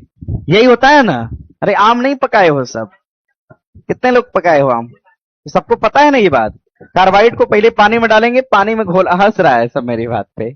अरे पानी में घोलेंगे, उसके बाद जब वो ऑक्सीजन से रिएक्ट करता है, तब जाके एक्चुअल में वो क्या छोड़ता है? Acetylene gas. अब उस गैस, और आपको पता है, अगर उसको ऐसे खुले में छोड़ देंगे तो भी नहीं आम पकेगा, उसको ढकना होता है। ढकना इसलिए होता है ताकि गैस बाहर ना उड़े। हाँ, ये सब नियम सीखना आप लोग। ऐसा नहीं आम को डुबा के अलमारी पे रख दिए, वो तो नहीं पकेगा, सड़ जाएगा फिर। जंग रहित लोहा बनाने के लिए क्रोमियम धातु का प्रयोग करते हैं, बात तो सही है। लोहे पर जंग न लगे इसलिए क्रोम चढ़ा दिया उस पे। बेकेलाइट का निर्माण फिनान और फार्मीहेल्डाइट के संघनन द्वारा होता है, बात सही है भैया। मतलब अगर देखा जाए तो पहला कट जाएगा, दूसरा और तीसरा सही है। क्या पूछा है अपने से, कौन सा ठीक पूछा है ना, 2 और 3 सही है। बनाइए। आगे प्रश्न है बोमडिला दर्रा, ये देखो एक बार। बोमडिला दर्रा, बोमडिला दर्रा अरुणाचल को भूटान से जोड़ता है, बात सही है। नाथुला दर्रा सिक्किम को तिब्बत से जोड़ेगा। मुलिंग दर्रा, ये मुलिंग दर्रा ये उत्तराखंड में है ना, जो मुलिंग दर्रा ये उत्तराखंड में है। कहां पर, उत्तराखंड। उत्तराखंड को जोड़ेगा किससे, तिब्बत से। किससे जोड़ेगा, तिब्बत से। मतलब भैया यही गलत हो जाएगा। सिपकिला दर्रा हिमाचल को जोड़ता है किससे, तिब्बत से। जो उत्तराखंड को तिब्बत से जोड़ता है मुलिंगला दर्रा। अच्छा ये बताइए भारत का सबसे उत्तरी दर्रा कौन सा है, भारत का सबसे उत्तर में दर्रा कौन सा, अघिल दर्रा। कौन सा दर्रा, भारत का सबसे दक्षिणी दर्रा कौन सा, सेनकोट्टा। कौन सा होगा, भारत का सबसे दक्षिणी दर्रा कौन, उत्तरी दर्रा कौन। महाराष्ट्र के अंदर जो पश्चिमी घाट वाले दर्रे हैं इनमें सबसे ऊपर कौन सा, थाल। सबसे ऊपर कौन, थाल के बाद, भोर के बाद पाल घाट। कौन सा, पाल घाट। इनका क्रम पूछता है, याद रहेगा ना क्रम। सबसे ऊपर कौन सा, थाल, उसके बाद भोर, उसके बाद पाल, उसके बाद बना लेंगे। चलिए आगे प्रश्न है हेनरी बेकरल ने 1 मार्च 1996 को रेडियो एक्टिविटी की खोज करा था। अर्नेस्ट रदरफोर्ड ने 1919 में प्रोटॉन ढूंढा था। नाभिकीय रिएक्टर अनियंत्रित विखंडन के सिद्धांत पर काम करता है। देखो भैया थोड़ा सा बच के रहना यहां पर। देखो नाभिकीय रिएक्टर अगर पूछेगा ना, नाभिकीय रिएक्टर, अगर आपसे नाभिकीय रिएक्टर की बात करेगा, नाभिकीय रिएक्टर, और एक बात करेगा आपसे परमाणु, और आपसे बात करेगा परमाणु बम। परमाणु बम जो होता है, परमाणु बम, परमाणु बम में जो विखंडन होता है ये क्या होता है, अनियंत्रित। कैसा होगा, अनियंत्रित विखंडन होता है। अनियंत्रित विखंडन होता है कहां पर, परमाणु बम के अंदर। और भैया ध्यान दीजिएगा नियंत्रित विखंडन कहां पर होता है, नियंत्रित। नियंत्रित विखंडन होता है कहां पर, नाभिकीय रिएक्टर। लेकिन दिया है कि नाभिकीय रिएक्टर में विखंडन कैसा है, अनियंत्रित होता है क्या, मतलब ये कथन क्या है, गलत है। नाभिकीय रिएक्टर का विखंडन क्या होता है, नियंत्रित होता है, नियंत्रित होता है। यानी सही उत्तर क्या है, 1 और 2। कभी कभी अनियंत्रित हो जाता है, तो नाभिकीय रिएक्टर जब अनियंत्रित हो जाए तो उसके लिए हम क्या डालते हैं, भारी पानी। क्या डालेंगे, भारी पानी का मतलब क्या है, ड्यूटेरियम ऑक्साइड, D2O। क्या बोलेंगे, हाँ। नाभिकीय रिएक्टर में मंदक के रूप में किसका प्रयोग करते हैं, D2O। किसका प्रयोग, और नाभिकीय रिएक्टर को भड़काने के लिए कौन सी छड़ होती है, कैडमियम। कौन सी छड़, ईंधन के रूप में किसका प्रयोग करेंगे, यूरेनियम 235 या 200, क्या 39 नहीं है। समृद्ध ग्राम भौतिक डिजिटल सेवा पायलट पहल के अंतर्गत समृद्ध केंद्र की स्थापना किसके द्वारा किया गया, तो यह केंद्र बनाया गया था कृषि वाणिज्य और उद्योग मंत्रालय, कृषि और किसान कल्याण मंत्रालय, संचार मंत्रालय या वित्त मंत्रालय। ये दोनों तो होगा नहीं भैया, हमारा उत्तर सही क्या हो जाएगा, हाँ। भौतिक डिजिटल सेवा पायलट पहल के लिए केंद्रीय वाणिज्य और उद्योग मंत्रालय जिम्मेदार है। और आगे देखिए प्रश्न है मनुष्य का कान 1000 से लेकर 5000 हर्ट्ज की आवृत्ति के लिए उपयुक्त माना जाता है, सही है क्या। अच्छा मुझे ये बताइए मनुष्य का कान 20 हर्ट्ज से कितना सुनेगा, 20000 कितना सुनेगा। क्या ये नंबर इसके दायरे में आ रहा है ना। हमने कहा 20 से कितना, 20000, 20 रुपए से 20000 रुपया, तो 1000 और 5000 रुपया इसी के बीच में आ जाएगा, हाँ आ जाएगा। मतलब एक तरह से देखा जाए 20 हर्ट्ज से लेकर 20000 हर्ट्ज के बीच 1000 हर्ट्ज और 5000 हर्ट्ज ये दोनों नंबर आ जाएंगे। मनुष्य की आंख पीला और हरे रंग के लिए सर्वाधिक उपयुक्त मानी जाती है। दिया है हमारे कान द्वारा सुनी गई ध्वनि का प्रभाव हमारे दिमाग पर 1/10 सेकंड तक, कितना, 1/10 सेकंड तक रहता है। इस बात को ध्यान में रखिएगा, मतलब 1/16 दिया है, ये गलत है। पहला भी सही है और दूसरा भी सही है। पूछा क्या है अपने से, सही पूछा है, 1 और 2 सही है। लगाए हो ना सब लोग। आइए अगले क्वेश्चन पे। अगला क्वेश्चन दिया है निम्नलिखित में से किसमें परिवर्तन के कारण मोतियाबिंद में आंखों की प्राकृतिक लेंस जो होता है ये धुंधला हो जाता है। वसा परिवर्तन होता है, अश्रु ग्रंथि होती है, कार्बोहाइड्रेट या प्रोटीन, किसमें, प्रोटीन। आंख में प्रोटीन की अगर कमी होती है तो मोतियाबिंद हो जाएगा, उसके लिए फिर ऑपरेशन करवाना होता है ना। आंख पर एक लेयर चढ़ जाती है, लेयर को हटवा देंगे सही हो जाती है आंख। आगे प्रश्न है अरावली पर्वत श्रृंखला भारत की सबसे पुरानी पर्वत श्रृंखला है।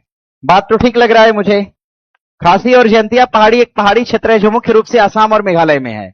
खासी और जयंतिया कहाँ है? असम और मेघालय। गारो, खासी, जयंतिया किस राज्य में? मेघालय। कहां पर? मेघालय। लेकिन इसका कुछ हिस्सा कहां पे है? असम। 21 जनवरी 1972 को खासी, गारो और जयंतिया हिल्स जिलों को मिलाकर एक नया राज्य मेघालय बना था। बात सही है। याद करिए, अभी हाल ही में हम लोग पढ़ रहे थे 21 जनवरी को किसका स्थापना दिवस मनाया गया, याद आया? हाँ, यही सब था ना। मेघालय था उसमें, और त्रिपुरा था, एक तो और था, मणिपुर था ना। इन 3 राज्यों का स्थापना दिवस कब मनाते हैं? 21 जनवरी। मतलब हमारा सही उत्तर हो जाएगा तीनों मतलब उत्तर क्या है? डी होगा। बनाइए। आगे है, निम्नलिखित में से कौन सा मानव देह तरल ऊतक में पाया जाने वाला एक सूक्ष्म खनिज है? आयोडीन है, मैग्नीशियम है, फास्फोरस या सल्फर? मानव देह ऊतक में पाया जाने वाला एक सूक्ष्म खनिज कम मात्रा में पूछा है, तो क्या होना चाहिए? थोड़ा सा इसको छोड़िएगा ना, इसमें हम आते हैं। आगे देखिए, प्रश्न दिया है, सामुदायिक विकास कार्यक्रम की शुरुआत 2 अक्टूबर 1952 को प्रथम पंचवर्षीय योजना के दौरान किया गया था। ये बात क्या है? सही है भाई। सामुदायिक विकास कार्यक्रम के तहत ही पहली बार पंचायत को लाया गया था, और पंचायत को बलवंत राय मेहता समिति की सिफारिश पर लाया गया, और पहली बार लागू करा गया था 1959। और कहां पर लागू करा गया था? नागौर, राजस्थान में। एम एस स्वामीनाथन को भारत में हरित क्रांति का जनक माना गया। 1983 में केंद्र राज्य संबंधों पर सरकारिया कमीशन का गठन किया गया था, और कमीशन ने अपना रिपोर्ट दिया था कब? 1988 में दिया था। आप देख पाइएगा, तीनों कथन अपने आप में क्या है? सही है। बनाइए। पीछे एक क्वेश्चन छोड़े हैं ना, उसके बारे में हम बताएंगे आपको। आगे प्रश्न, निम्नलिखित में से गलत विकल्प का चयन करिए। गोबर गैस का मुख्य घटक मीथेन होता है। बात सही है। गैसोलीन और एथेनॉल के मिश्रण में गैसोहाल के रूप में जाना जाता है। गैसोलीन और एथेनॉल मिलाएंगे तो क्या कहा जाएगा? गैसोहाल। स्वचालित वाहनों में ईंधन हेतु उपयुक्त सीएनजी में मुख्यतः मीथेन गैस उपलब्ध होती है। बात तो सही है भाई। सीएनजी में मुख्यतः गैस कौन सी है? मीथेन है। तो देखा जाए इस हिसाब से गलत उत्तर कौन सा? डी होगा। इनमें से कोई नहीं गलत है। आगे बढ़िएगा। देखो, बीपीएससी में ना एक सवाल पूछा था, एक बार पूछा था कि प्राकृतिक गैस का मुख्य घटक क्या है? प्राकृतिक गैस का आपसे घटक अगर पूछता है, घटक, तो घटक का नाम क्या है? इथेन होगा। क्या होगा? इथेन होगा। बना लेंगे इसको ना। हाँ, सवाल कभी कभी पूछता है कि ग्रीन हाउस का मुख्य घटक क्या है? कार्बन डाइऑक्साइड है। आगे पूछेगा, एलपीजी का मुख्य घटक क्या है? ब्यूटेन और प्रोपेन है। 23 से 26 जनवरी 2026 के मध्य 4था विश्व महासागर विज्ञान कांग्रेस का आयोजन गोवा में किया गया। ठीक है। इसका मुख्य विषय स्वस्थ महासागर सुरक्षित स्तंभ विषय की आधारशिला। ये बात भी क्या है? सही है। मतलब बना लीजिएगा, दोनों सही है। 4था विश्व महासागर विज्ञान केंद्र कहां पर? तो गोवा में। आगे प्रश्न, अब जितने भी ऐसे छात्र हैं जो डिस्कशन नहीं देख पा रहे होंगे, मतलब डिस्कशन नहीं समझ पा रहे होंगे, तो उत्तर तो लगा ही लेंगे। उत्तर लगाकर एक बार घर से पेपर पढ़ के तब कल वाले टेस्ट में पार्टिसिपेट करिएगा।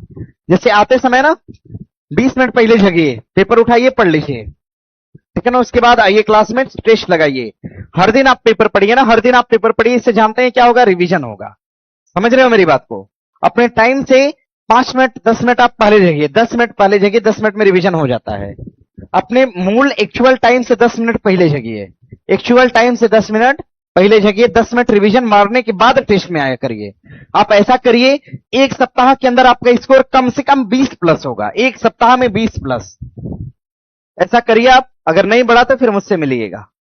आगे है कि भारतीय राष्ट्रीय कांग्रेस में राजनीतिक समूह के रूप में काम करना शुरू कर दिया था कब? 1885 से ही काम करना, स्थापना के समय से ही काम करना इन्होंने शुरू कर दिया। कांग्रेस के बारे में हम पूरी कहानी आपको सुना चुके हैं ना भैया। असहयोग आंदोलन कब? 1920। लखनऊ समझौता 1916, और वो जो है कैबिनेट मिशन 1946। आगे, असहयोग आंदोलन का उद्देश्य पूर्णतः स्वतंत्रता प्राप्त करना था। दिया है, पूर्णतः स्वतंत्रता प्राप्त करना था। दिया था कि अगर ऐसे ही आंदोलन चला तो 1 वर्ष में हम स्वराज की प्राप्ति कर लेंगे। कांग्रेस के नागपुर अधिवेशन में असहयोग प्रस्ताव को अपनाया गया था। नागपुर अधिवेशन की अध्यक्षता महात्मा गांधी ने नहीं किया था। तो मतलब अगर आप देख पाएंगे, सही उत्तर 1 और क्या होगा? 2 होगा। सही उत्तर 1 और 2 है। और अध्यक्षता करने वाले कौन थे? वी राघवाचारी। कौन थे? हाँ, वी राघवा। अच्छा, इस समय एक विशेष अधिवेशन हुआ था कलकत्ता में 1920 में। अध्यक्षता कर रहे थे लाला लाजपत राय। अधिवेशन कहां पर? कलकत्ता में।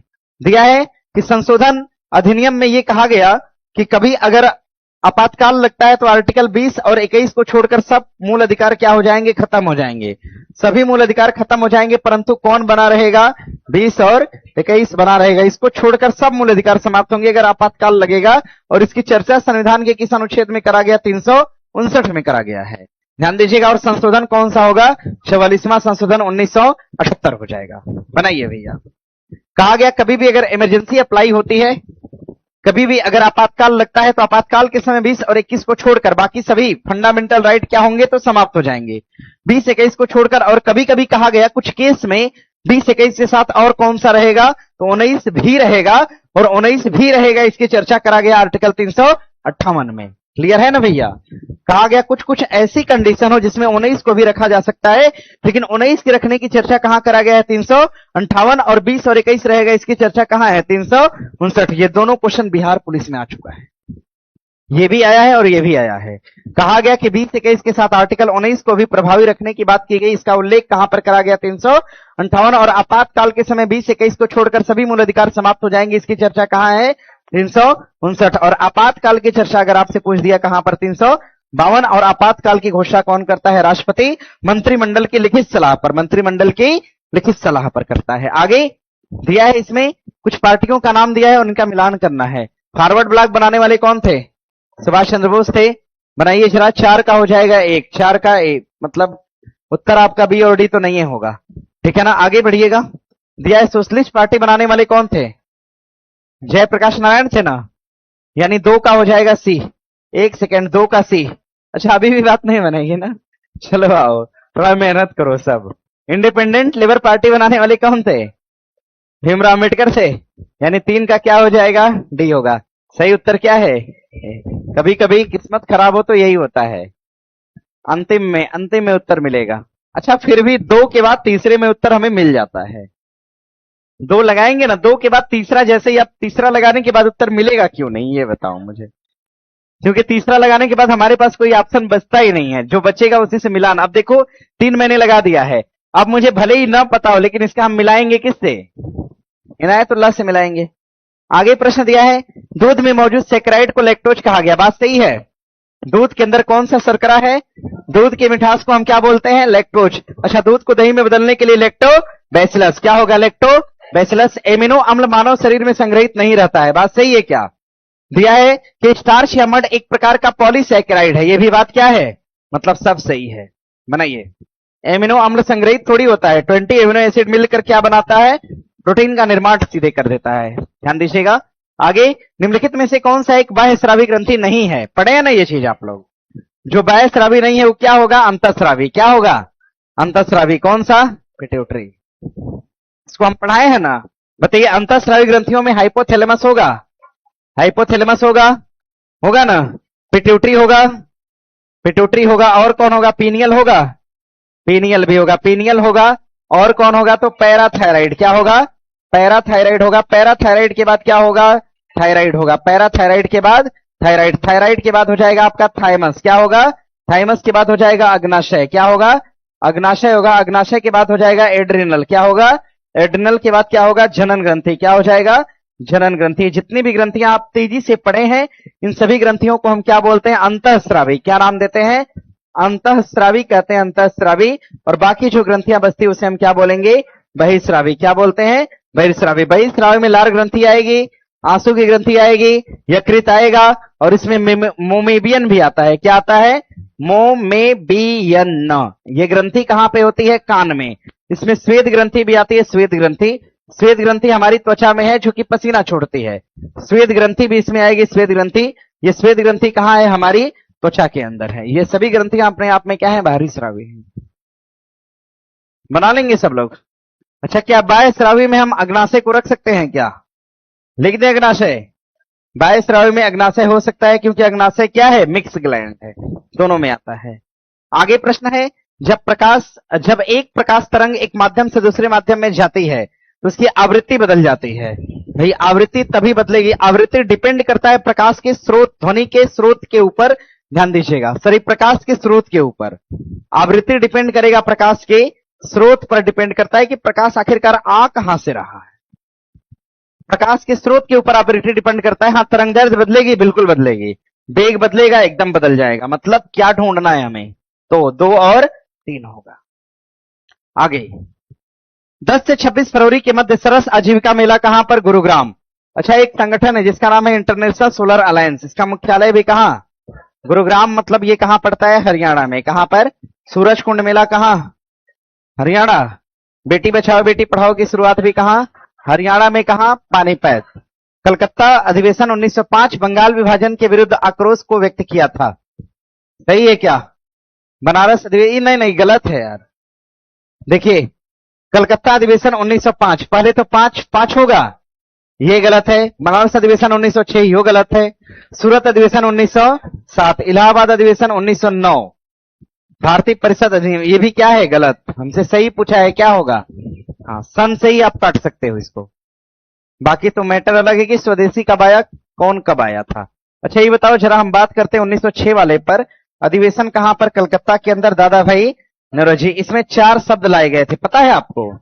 इस अधिवेशन के दौरान 4 शब्द लाए गए थे। 4 शब्दों में एक शब्द था स्वदेशी। कौन सा? और दूसरा शब्द क्या? बहिष्कार। क्या था? बहिष्कार। उसके बाद शिक्षा। क्या था? शिक्षा। एक और था स्वराज। क्या नाम था? स्वराज।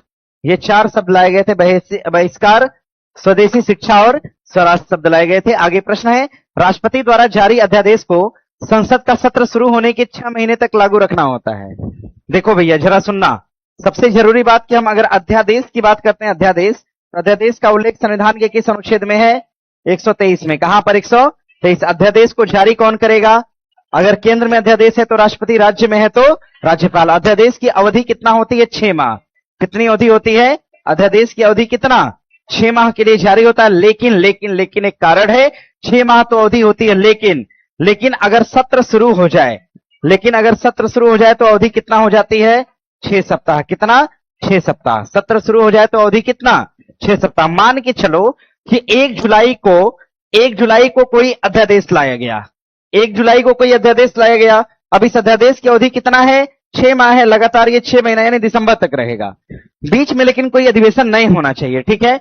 लेकिन हुआ क्या कि 15 जुलाई से मानसून सत्र बुला दिया। 15 जुलाई से एक सत्र बुला दिया, सत्र जिसको ना कहते हैं मानसून सत्र। जैसे ही 15 जुलाई को मानसून सत्र बुलाया, अब ये अवधि 6 माह की ना रहकर इस 15 जुलाई के दिन से कितना रहेगी? 6 सप्ताह। 6 सप्ताह यानी कितना दिन? 42 दिन रहती है। समझिए मेरी बात को। सत्र शुरू होने की तिथि से कितना हो जाएगा? 6 सप्ताह। इसके भीतर सदन में इस पर चर्चा करनी होगी, नहीं तो ये समाप्त हो जाएगा। तो फिलहाल ही तो गलत हो गया, 6 माह नहीं बल्कि क्या होगा? 6 सप्ताह ना हो तो उत्तर क्या देगा आपसे? 42 दिन। ठीक है, ऐसा मत करना 6 सप्ताह 42 दिन, 1 साल हो जाएगा वो। नहीं, 1 साल नहीं, मतलब हो जाएगा ठीक ठाक दिन। भारत के उपराष्ट्रपति का निर्वाचन एक निर्वाचक मंडल द्वारा होता है जिसमें राज्यसभा और लोकसभा के लोग होते हैं। ऐसा तो ठीक है। और उपराष्ट्रपति भारत की कार्यपालिका का अध्यक्ष होता है। बात सही है। कार्यपालिका का अध्यक्ष कौन होता है? राष्ट्रपति। ध्यान दीजिएगा, मतलब ये क्या है? गलत। पहला भी गलत है। क्या ढूंढना था अपने को? सही ढूंढना था। सही कौन सा? बी होगा। क्या है? क्या पूछे?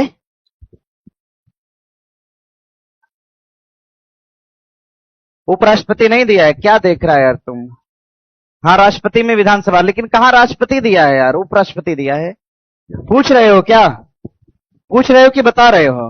बता रहे हो तो गलत बता रहे हो, पूछ रहे हो तो सही है। अरे बता रहे हो तो उपराष्ट्रपति दिया है, गलत हो जाएगा। यदि पूछ रहे हो तो हाँ सही है, राष्ट्रपति के चुनाव में विधानसभा भी भाग लेती है, लेकिन इसके निर्वाचित सदस्य भाग लेते हैं। आगे है, ठीक है ना। बुरा लगा हो तो माफ करना, समझे ना। देखो सही लिखा है, ये बना लीजिएगा।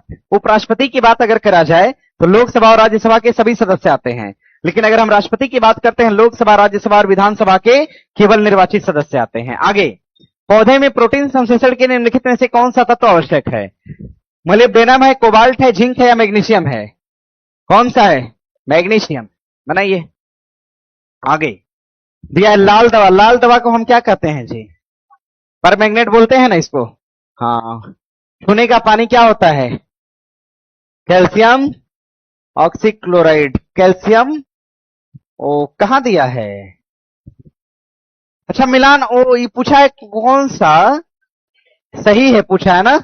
हाँ हाँ हाँ, अभी हमें समझ में आया कौन सा ठीक है। तो लाल दवा को पोटेशियम परमैंगनेट कहते हैं। कास्टिक पोटास को हम पोटेशियम हाइड्रोक्साइड कहते हैं। विरंजक छोड़ को हम कैल्शियम ऑक्सीक्लोराइड कहते हैं। छूने के पानी को हम क्या बोलेंगे? CaOH का होल ट्वाइस, यही ना बोलते हैं। CaOH का ट्वाइस होता है ना ये, ध्यान दीजिएगा, यानी कैल्शियम हाइड्रो ऑक्साइड होगा। कैल्शियम हाइड्रो ऑक्साइड होता है, calcium hydro oxide, calcium hydro oxide हो जाएगा। ध्यान दीजिएगा, मतलब 4 नंबर गलत हो जाएगा। सही पूछा है 1, 2 और 3 सही है। और ये बताइए, चूने का जो पानी होता है इसको हम बुझा चूना नहीं कह सकते हैं क्या? कह सकते हैं ना।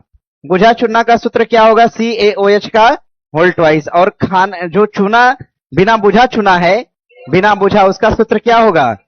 CaO। सुरती खाते हो सब? खैनी नहीं, कौन खाता है इसमें से? खाने वाले हैं, देखो सब गौरव के साथ हाथ उठा रहा है।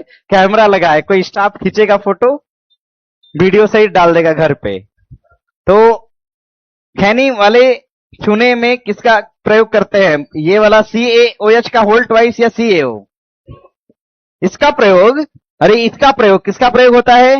हाँ, जो खैनी वाला चूना होता है, खैनी खाने वाला, इसमें किसका प्रयोग करेंगे? तो कैल्शियम हाइड्रोक्साइड। बुझा हुआ चूना रहता नहीं तो जीभ कट जाती है। देखते हैं कभी चूना पूरी तरह से बुझा ना हो, पान खाते या कुछ खाएंगे तो जीभ कट जाती है। मेरा अनुभव नहीं, हम सुने हैं। ठीक है। 11 मार्च 2026 को दूसरा वार्षिक फिजिकल हेल्थ इंडेक्स 2026 जारी किया गया। सही है। देखो, ये फिजिकल हेल्थ इंडेक्स कौन जारी करता है? नीति आयोग जारी करता है, नीति आयोग। बताओ, कम से कम खाने वालों को तो ये बात पता होनी चाहिए ना, इसमें कैल्शियम हाइड्रोक्साइड होता है। नहीं तो कोई खिला दिया कैल्शियम ऑक्साइड, तब नहीं, ऐसे मतलब मृत्यु नहीं होती है, लेकिन दिक्कत होता है। ठीक है, आगे प्रश्न है कि कोपेन के अनुसार जम्मू कश्मीर, अच्छा हम कल ही बता रहे थे, ये बताओ कि जम्मू कश्मीर तो सबसे ऊपर है, सबसे ऊपर हम कल क्या लिखे थे? यानी उत्तर क्या होगा? अब सोचो, कल जो छात्र आया होगा उसको ये पढ़ने की आवश्यकता होगी नहीं, उसको बस पता है कि सबसे उत्तर जम्मू कश्मीर, मतलब सबसे ऊपर क्या? ई होगा। आगे है, दो माध्यम में ध्वनि की चाल, क्या भैया इधर दिक्कत है क्या कुछ? ठीक है, दो माध्यम में ध्वनि की चाल लगभग 25 डिग्री सेल्सियस पर समान होती है। देखिए यहां पर 25 डिग्री सेल्सियस दे दिया है, अब हमें इसी के हिसाब से उत्तर करना है। ठीक है, ऐसे दो माध्यम जहां पर 25 डिग्री सेल्सियस में ध्वनि की चाल समान नहीं होती, इसमें लोहा होगा और क्या होगा? स्टील होगा। और अगर पूछेगा कि इस ध्वनि की जो चाल होती है, अगर इन ऑप्शंस में से सबसे अधिक कहां होती है? एल्यूमिनियम में। कहां पर? एल्यूमिनियम के बाद क्या होगा? इस्पात हो जाएगा। इसको ध्यान दीजिएगा, मतलब अभी के हिसाब से 25 डिग्री के हिसाब से हमारा सही उत्तर क्या है? 3 और 4 होगा। बनाइए। आगे प्रश्न है, अच्छा ध्वनि की चाल होती कितनी है सामान्य तौर पर? हवा में ध्वनि की चाल कितना? 332 मीटर। प्रकाश की चाल ध्वनि की चाल से ज्यादा या कम? ज्यादा, क्योंकि प्रकाश की चाल 3 × 10⁸ मीटर पर सेकेंड है। आगे, भारतीय राष्ट्रीय कांग्रेस के वर्ष 1929 में हुए लाहौर अधिवेशन में सविनय अवज्ञा आंदोलन प्रारंभ करने का अधिकार दिया गया था। गांधी जी ने दांडी समुद्र तट पर नमक कानून का उल्लंघन 6 अप्रैल 1930 को किया था। सुबह के टाइम किया था, 6:30 बजे किया था। सी राजगोपालचारी ने अप्रैल 1930 में नमक कानून तोड़ने के लिए तंजौर तट पर एक अभियान चलाया था। बात सही है। आगे 1931 में आयोजित द्वितीय गोलमेज सम्मेलन में गांधी जी भाग नहीं लिए थे। लिए थे ना? हाँ, इसी में तो गांधी जी कांग्रेस का प्रतिनिधि बन के गए थे। वापस लौटे तो इनको गिरफ्तार कर लिया गया। आगे, परमाणु और ऊर्जा प्लांट के बारे में पूछा है। कलपक्कम कहां है? तमिलनाडु। काकरापार कहां? कैगा कहां? कैगा कहां? गुडनकुलम कहां? नरोरा कहां? रावत भाटा बोलिए, रावत भाटा। रावत भाटा कहां? राजस्थान। जैतपुरा कहां है? जैतपुरा। जैतपुरा कहां? महाराष्ट्र। जैतपुरा कहां? महाराष्ट्र में है। जैतपुरा हो जाएगा महाराष्ट्र। और तारापुर पूछेगा, तारापुर कहां? तारापुर भी कहां? पहला परमाणु संयंत्र कौन सा? और सबसे अंतिम यानी 8वां परमाणु विद्युत घर कौन सा? कुडनकुलम। और सबसे अधिक क्षमता वाला परमाणु विद्युत घर कौन सा? कुडनकुलम। मिलान गलत कौन सा है? सी गलत है। आगे प्रश्न है, मस्तिष्क का निम्नलिखित में से कौन सा भाग मुख्यतः सोचने का काम करेगा? अग्र करेगा? अग्र ही करेगा।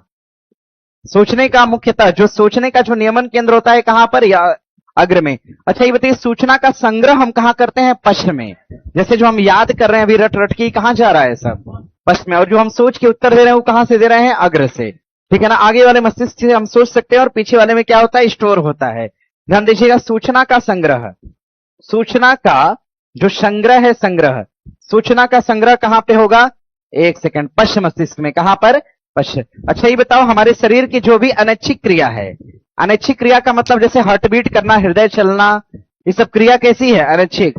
पाचन क्रिया, इन सभी पर किसका नियंत्रण है? मेडुला अब्लंगाटा। किसका है? मेडुला अब्लंगाटा। किसका? मेडुला अब्लंगाटा का नियंत्रण है। आगे दिया है साहित्य अकादमी पुरस्कार अंग्रेजी के क्षेत्र में नवतेज सरना को दिया गया किताब का नाम क्या है?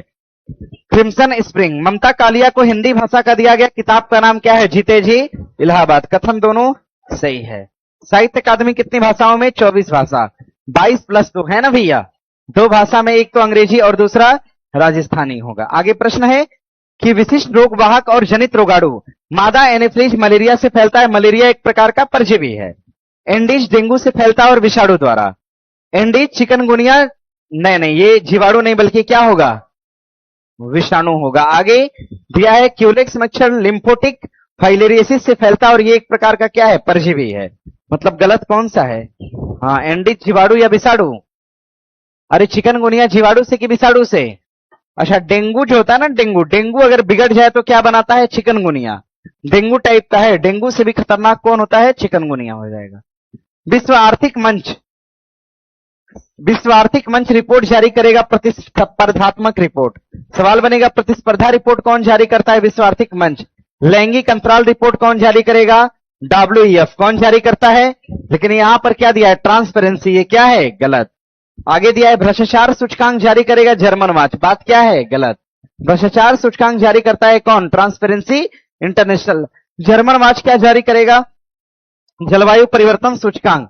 सतत विकास समाधान नेटवर्क जारी करता है खुशहाली। मतलब सही कौन सा है? 1 और 4 सही है। सब समझ रहे हो ना सब लोग? आगे प्रश्न है निम्नलिखित में से किसने 1942 में जापान में इंडियन इंडिपेंडेंट लीग को बनाया था? कौन बनाया था? रास बिहारी बोस। बाद में ध्यान दीजिएगा, बाद में इसको टेक केयर कर लिया, बाद में टेक केयर किया, बाद में इसका टेक केयर कर लिया, मतलब इसको हथियार ले लिया अपने हाथ में। कौन? सुभाष चंद्र बोस के द्वारा इसको टेक केयर किया गया था। इंडिपेंडेंट लीग बना लीजिएगा। आगे प्रश्न है कि उष्णकटिबंधीय सदाबहार जंगलों में पाई जाने वाली मृदा में पोषक तत्वों की कमी होती है। कमी होती है क्या? उष्णकटिबंधीय सदाबहार वनों में भारी वर्षा होती है। ये बताओ कि पोषक तत्व में कमी काहे करते हो यार? पोषक तत्व होगा तभी तो सदाबहार वन है। बात क्या है? कट जाएगा। दिया है। और आपको पता है कि सर्वाधिक उत्पादकता को हम समंदर के किनारे ही देख पाते हैं। और सर्वाधिक जो ये वन है ना सदाबहार, ये कहां उगते हैं? समंदर के किनारे, पहाड़ों पर उगते हैं। उष्णकटिबंधीय सदाबहार वनों में भारी वर्षा होती है। बात क्या है? सही है। वन ज्यादा होंगे तो बारिश भी क्या होगी? ज्यादा। मतलब आपका एक गलत है किंतु आर सही है। बनाइए। सदाबहार वन पता है ना सभी को? देखो सदाबहार वन एक तो यहां है आपका, यहां मतलब कहां? पश्चिमी घाट। सदाबहार वन एक तो आपका कहां है? अंडमान और निकोबार में। सदाबहार वन दूसरा कहां है? पूर्वोत्तर में। कहां पर? पूर्वोत्तर पे। कहां? पहाड़ी पर। पूर्वोत्तर पहाड़ी पर है। यही 3 ऐसी जगह हैं जहां पर सदाबहार वन सर्वाधिक मात्रा में पाए जाते हैं। और आगे प्रश्न दिया है कि भारतीय मुद्रा पर 1913 में नियुक्त रॉयल कमीशन का अध्यक्ष कौन था? तो रॉयल कमीशन का अध्यक्ष कौन था? चेम्बरलेन था। बनाइए भैया। रॉयल कमीशन का अध्यक्ष पूछेगा तो क्या बताएंगे? चेम्बरलेन। आगे लोकसभा में आंगल भारतीय समुदाय के प्रतिनिधित्व की क्या स्थिति है? तो राष्ट्रपति द्वारा 2 आंगल। भाई आंगल का प्रतिनिधित्व क्या कर दिया? समाप्त कर दिया ना। संशोधन कौन सा किया? 104वां संशोधन के तहत क्या कर दिया? समाप्त। और इसी में जो SC और ST को आरक्षण मिलता था इसको बढ़ा दिया। 2020 से बढ़ाकर कितना कर दिया? 2030। यानी कितना साल बढ़ा दिया? 10 साल तक बढ़ाया। कितना बढ़ा दिया? 10 साल तक बढ़ा दिया। मतलब आप देख पाइएगा, पहला तो कट जाएगा, ये नहीं यही होगा। सही उत्तर क्या है? आंगल भारतीय समुदाय की स्थिति यही है कि इसका मनोनयन समाप्त हो गया है। आगे कठोर जल में निम्नलिखित में से कौन से आयन होते हैं? मैग्नीशियम होगा, हाइड्रोजन होगा, नाइट्रोजन होगा या कैल्शियम होता है? इसमें मैग्नीशियम और क्या होता है? कैल्शियम होता है। मतलब 1 और 4 होता है। बनाइए भैया। और इसको याद करना है ना। कठोर जल को, कठोर जल जो होता है, कठोर जल ये बताओ कि जल कठोर है ना, इसको हमें मृदु बनाना है। मृदु तो हम किसका प्रयोग करते हैं? बताइए, ढूंढ कर लाइएगा। निम्नलिखित में से कौन सा उष्माशोषी प्रक्रम का उष्माशोषी में कौन आएगा आपका? प्रकाश संश्लेषण। जहां से ऊर्जा मुक्त होती है उसे हम उष्माशोषी का नाम देते। नहीं, ऊर्जा जो रिसीव कर रहा है, ठीक है ना। उष्माशोषी क्या होगा? उष्माशोषी होगा। दिया BCCI नमन पुरस्कार, अभी बता रहे थे ना, लाइफ टाइम अचीवमेंट किसको मिला और किसको मिला और मतलब उत्तर क्या है? अभी बताए थे ना पीछे। आगे प्रश्न है, जैव गैस का मुख्य घटक क्या होगा? मीथेन होगा। यानी हमारा ये वाला उत्तर सही है? नहीं, सर्वाधिक कौन है? मीथेन। उसके बाद मतलब उत्तर क्या है? आगे दिया है अनुच्छेद 64 में राष्ट्रपति पर महाभियोग। राष्ट्रपति पर महाभियोग की चर्चा कहां है? कहां पर? 61 में। कहां पर? 61। आर्टिकल 64 में कहा गया कि राज्यसभा का सभापति कौन होगा? तो उपराष्ट्रपति होगा। यही है ना? सभापति के बारे में चर्चा है, सभापति होगा। कहा गया राज्यसभा का सभापति कौन होगा? उपराष्ट्रपति होगा। इसकी चर्चा कहां करा गया है? तो 64 में करा गया। मतलब पहला तो भैया गलत हो गया। 76 में महान्यायवादी की चर्चा है, संसद की भाषा 120 में है, और न्यायिक नियुक्ति आयोग की चर्चा 124 में है। भाई 124 में किसका उल्लेख है? सुप्रीम कोर्ट, न कि न्यायिक नियुक्ति आयोग का उल्लेख है। मतलब 4 नंबर भी क्या है? गलत है। पूछा क्या है? सही। सही होगा 2 और 3 होगा। मतलब सही उत्तर क्या है? बी है। क्या न्यायिक नियुक्ति आयोग का कोई अनुच्छेद नहीं है, वो एक कमीशन था और सुप्रीम कोर्ट के द्वारा बनाया गया था, जिसको हम एनजेएसी का नाम देते हैं। ये एक प्रकार का जुडिशियरी कमीशन था। इसको रिसेंटली बनाया गया और उसमें कहा गया कि कोई मंत्री इसमें शामिल नहीं होगा, केवल सदन के लोग, मतलब केवल न्यायालय के लोग इसमें शामिल होंगे। और इस पर बहुत सारी बात है, हम फिलहाल अभी नहीं कर सकते। पढ़ाया है मैंने होमवर्क सीरीज बैच में, जो पढ़ा होगा, फर्स्ट जज केस, सेकंड जज केस, थर्ड जज केस, अभी हम पढ़ा देंगे तो आप लोग के दायरे से बाहर का है, शाम वाले बैच में ही पढ़ाया जाता है। आगे है, पास्कल दाब का एसआई मात्रक है। दाब का मात्रक पास्कल है। अच्छा ये बताइए, परिस्थिति दाब का मात्रक बार है। पास्कल भी हो सकता है, बार भी हो सकता है एक केस में। रेडियो धर्मिता का एसआई मात्रक होगा क्यूरी। क्यूरी होगा कि बैकुरल होगा? अभी के हिसाब से भैया अब तो बैकुरल हो गया है ना यार, पहले क्यूरी था लेकिन अभी क्या है? बैकुरल। और परिस्थिति दाब का मात्रक क्या होगा? तो पास्कल होगा। क्या होगा? पास्कल। देखो जहां से क्वेश्चन उठा है ना, वहां पे ही कहा है कि पहला तो ठीक है लेकिन 2-3 गलत है आपका। और गलत होने का कारण क्या है? माइनर मिस्टेक करके गलत कर दिया इसको। मतलब सही उत्तर बना लीजिएगा। क्या मैटर ही गड़बड़ा जाएगा? फिर हमें 1 और 2 को सही मानना होगा। क्या मान लेते हैं दूसरे को सही, तो हमारा उत्तर क्या होगा? 1 और 2 हो जाएगा। बना लीजिएगा। देखिए पहला तो एकदम सही है, दूसरे पर थोड़ा सस्पेंस आप लोग बना के रखना। पास्कल भी होता है। आगे, बार एक प्रकार की केवल इकाई है ना, न कि इसका मात्रक है। बार क्या है? यूनिट है। यूनिट है। बार क्या है? इकाई है, न कि मात्रक है। समझ रहे हैं ना? तो मात्रक का नाम पूछा है, मात्रक के संबंध में तो बार भी गलत हो जाएगा। तो क्या लगा दें? डी कहां लगाएं हम? दिया है कोशिकाओं, हम लिख देते हैं ना, देखो लिख देते हैं। बार एक प्रकार की यूनिट है, मतलब इकाई है। पास्कल एक प्रकार का क्या है? तो पास्कल एक प्रकार का मात्रक है। ऐसा याद रखिएगा आप लोग, एग्जाम में अपना थोड़ा सोच समझ के रहिएगा, यहां तो चल जाएगा आखिरकार। कोशिकाओं के अध्ययन को हम कोशिका विज्ञान या जीव विज्ञान या सेलुलर बायोलॉजी कहते हैं। एमाइलेज नामक एंजाइम लार ग्रंथि में अग्नाशय द्वारा स्रावित होता है। था ना पीछे, सबसे बड़ी लार ग्रंथि पेरोटिड ग्रंथि है।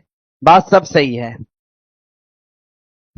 आगे प्रश्न है, 27 फरवरी 2026 को वित्त वर्ष 2025-26 के लिए जीडीपी का दूसरा अग्रिम अनुमान जारी किया गया और जीडीपी कितना बताया गया? 7.6% बताया गया। ये भी सही है, हालांकि अब कम हो गया है, 7.3 हो गया है। कितना हो गया है? 7.3%। अभी का ये डेटा है जुलाई 2026 का। आगे, मानव शरीर में ग्लूकोज की अतिरिक्त मात्रा किस रूप में संचयित होती है? ग्लाइकोजन में। किसमें? अच्छा, ग्लूकोज को ग्लाइकोजन में बदलेगा अग्नाशय, और ग्लाइकोजन में बदलकर ग्लाइकोजन स्टोर कहां होता है? लिवर में। कहां पर? लिवर में। आगे प्रश्न दिया है, G20 की संरचना के संबंध में कथनों में कौन सा ठीक है? G20 के सभी देश G20 के सदस्य हैं। बात तो सही है।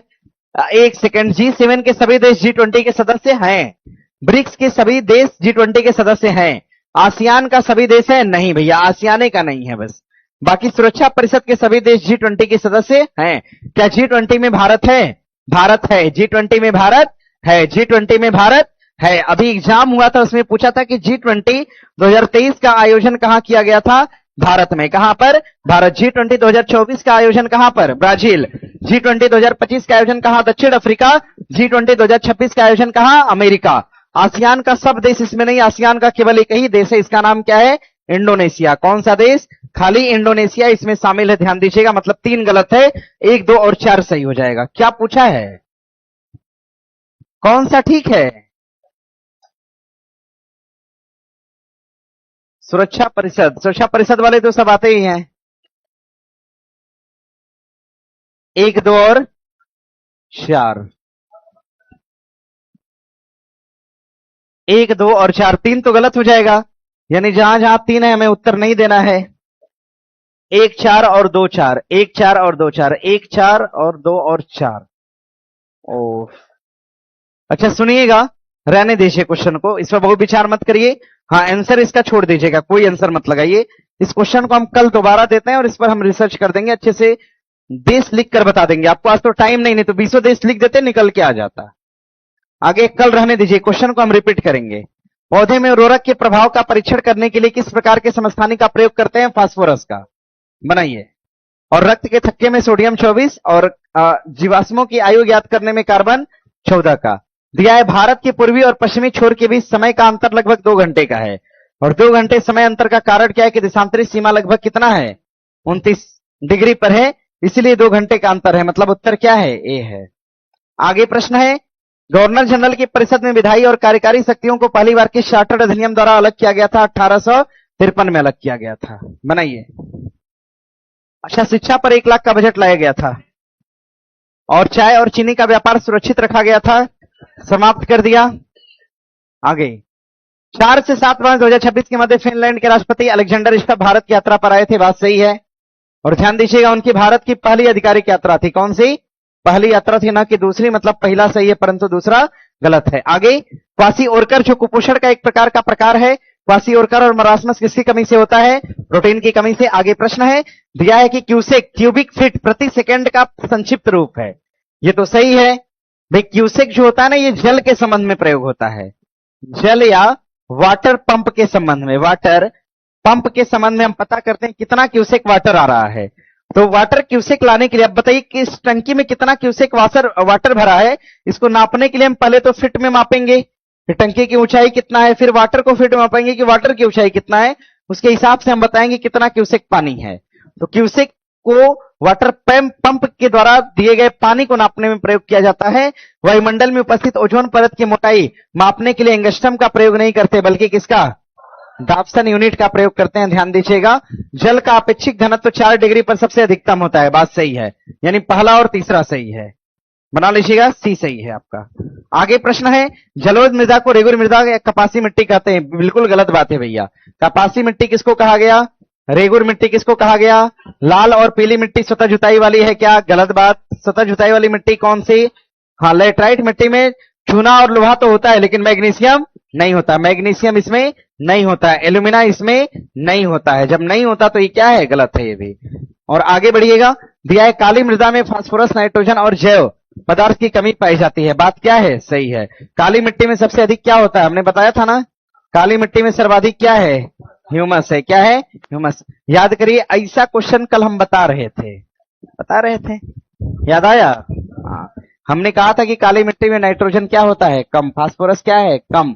ज्यादा क्या है? लोहा। ज्यादा क्या है? लोहा। और ज्यादा क्या है? ह्यूमस।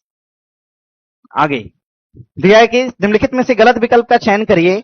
दिया है भारत शासन अधिनियम 1935 से न्यायपालिका का विचार लिया गया। आयरिश संविधान द्विसदनात्मक, ये गलत है यार। द्विसदनी व्यवस्था हमने कहां से लिया है? ब्रिटेन से लिया है ना। हाँ, संसदीय व्यवस्था हमने ब्रिटेन से। अमेरिका के संविधान से राष्ट्रपति पर महाभियोग लिया है हमने। पूछा क्या है? गलत पूछा है ना। गलत केवल कौन सा? तो होगा। आगे प्रश्न है, निम्नलिखित में से गलत विकल्प का चयन करिए। यदि समान वजन के लोहे की कील और लकड़ी की गेंद को हवा में समान ऊंचाई से गिराया जाए तो लकड़ी की गेंद बाद में गिरेगी। बात तो सही है, हल्की है, बाद में गिरेगी। किसी पिंड मानव शरीर का भार ध्रुवों पर सर्वाधिक होता है, ध्रुवों पर अधिक होगा और केंद्र पे क्या होगा? कम। और पृथ्वी अगर घुमा दे तो भार क्या होगा? शून्य होगा। आगे, अरे हम कहीं खड़े हैं, घूमने वाला कोई यंत्र है, अगर उस पर हमको तेजी से घुमा दे तो मेरा भार क्या होगा? 0 हो जाएगा।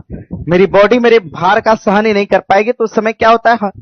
मतलब एक तरह से शरीर अपने कंट्रोल में नहीं रहती है, चक्कर आने लगता है। आता है ना चक्कर? इसी अब ऐसे आप घूम लीजिए खूब तेजी से, देखिए चक्कर आएगा। चक्कर आने का कारण आपके बॉडी का जो भार होता है सामान्य भार से क्या होता है? कम होने लगता है, इसलिए चक्कर आता है।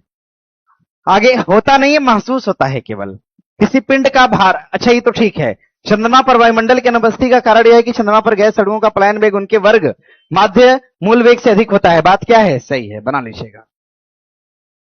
एक क्या है? ये हम नहीं पढ़ेंगे, इतना आसान क्वेश्चन है। फरवरी 2026 में केंद्रीय पर्यावरण आयोग ने नगोया प्रोटोकॉल के कार्यान्वयन पर भारत की पहली राष्ट्रीय रिपोर्ट को पेश किया था। ये गलत है। भारत की पहली राष्ट्रीय रिपोर्ट जो है ये पर्यावरण मंत्रालय को पेश की गई थी और ये नगोया प्रोटोकॉल में नहीं पेश की गई थी।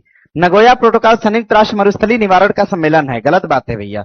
संयुक्त राष्ट्र मरुस्थलीय निवारण का सम्मेलन कौन सा होगा? तो UNFCCC होगा, ये होता है, न कि नगोया होगा। मतलब दूसरा भी गलत है। कौन सा ठीक है? कोई नहीं। आगे बढ़िएगा। आगे देखिए, प्रश्न दिया है, निम्नलिखित में से कौन सा देश अरब प्रायद्वीप का हिस्सा नहीं है? लीबिया है? नहीं है। बाकी कुवैत, ओमान, यमन, कुल कितने देश आते हैं? 7। अरब प्रायद्वीप कितने अमीरात का समूह है? 7 अमीरात का समूह है। 7 अमीरात का समूह है। 7 अमीरात का समूह हो जाएगा। ध्यान दीजिएगा, 7 अमीरात का समूह, और इन सभी अमीरातों को जोड़कर बोला गया यूएई। क्या बोला गया? यूएई बोला गया। पल्लव राजवंश की राजधानी कहां पे थी? कांचीपुरम, कुषाण का पुरुषपुर, कर्ण का पाटलिपुत्रा, पांड्य का मदुरई। यानी 1 2 4 3 कहां है? हाँ, 1 2 4 और 3। आगे प्रश्न है, भाप इंजन विद्युत ऊर्जा को यांत्रिक ऊर्जा में बदलता है। भाई भाप इंजन विद्युत को यांत्र में बदलेगा। भाई भाप इंजन यांत्रिक को किस में बदलेगा? विद्युत में। बिजली का पंखा उसमें ऊर्जा को गतिज ऊर्जा में बदलता है। उष्मा को गति में बदलेगा। गलत है ना? विद्युत को किस में बदलेगा? गति में। रेक्टिफायर प्रत्यावर्ती धारा को दिश धारा में, यानी एसी को डीसी में बदलेगा रेक्टिफायर। बात क्या है? सही है। थर्मो इलेक्ट्रिक उष्मा ऊर्जा को विद्युत में बदलता है। यानी सही उत्तर कौन सा? पूछा क्या है हमसे? गलत पूछा है ना? 1 और 2 होगा गलत। बनाइए। आगे प्रश्न है, निम्नलिखित में से कौन से गैसों के द्रवीकरण के लिए मुख्य स्थिति का प्रतिनिधित्व करता है? कम ताप कम दाब, कम ताप उच्च दाब। गैसों का द्रवीकरण ना, तापमान हमें क्या रखना होगा? कम। दबाव क्या रखना होगा? ज्यादा। तापमान कम रखना होगा, दबाव ज्यादा। और इस तरह का क्वेश्चन आया था बीपीएससी में कि कोई भी गैस लिक्विड फॉर्मेट में तब बदलती है जब उस पर हम तापमान को कम करेंगे और उसका दाब क्या करेंगे? बढ़ाएंगे। सिलेंडर में देखते हैं ना, गैस भरता है सब। जब एलपीजी में जब गैस भरा जाता है तो उसका दबाव क्या होता है? ज्यादा। टेम्परेचर क्या होता है? कम। इसलिए गैस कन्वर्ट होता है किसमें? पानी में। तो आप लोग इसे बजाते हो तो कहते हो पानी भर के दे दिया है, बोलते हो ना ऐसा। तो पानी नहीं भरा होता है। लिक्विड को हम इतना, गैस को इतना प्रेशराइज करते हैं कि लिक्विड फॉर्मेट में आ जाता है। आगे दिया है, कारखाना अधिनियम कब आया था? 1881 में। 1881। आगे भारतीय परिषद अधिनियम, अब भैया इसका हम क्या लिखें? 1892 लिख देते हैं। क्या यही था? चेम्सफोर्ड रिफॉर्म की बात करेंगे 1919। Vernacular press act 1878। देखिए 78 के बाद क्या होगा? 81, उसके बाद 92। तो मतलब अगर देख पाएंगे आप, 3 के बाद होगा, 3 के बाद 1, 1 के बाद 2, उसके बाद 4, 3 1 2 4। उत्तर हो जाएगा ए। बनाइए। आगे प्रश्न है, संविधान की 10वीं अनुसूची के संबंध में किस विषय को छोड़कर अन्य किसी आधार पर राज्य विधानसभा से अयोग्यता का निर्णय कौन करता है? राज्यपाल ने करेगा। विधानसभा की बात है तो। आगे, निम्नलिखित में सही विकल्प का चयन करिए। अरब सागर में गिरने वाली सबसे बड़ी नदी सिंधु है। जो जिला दर्रा केंद्र शासित प्रदेश लद्दाख और कारगिल जिले में है। डोकलाम विवाद किसके बीच है? भारत, चीन और भूटान है। क्या है? भूटान। लेकिन दिया क्या है? म्यांमार। मतलब ये क्या है? गलत। सही कौन सा? एक और दो है। आगे प्रश्न है, ल्यूकेमिया कई प्रकार के कैंसर का एक नाम है जो अस्थि मज्जा में उत्पन्न होता है, और ये किसमें होता है? तो आरबीसी में। कहां पर है आरबीसी? क्या है?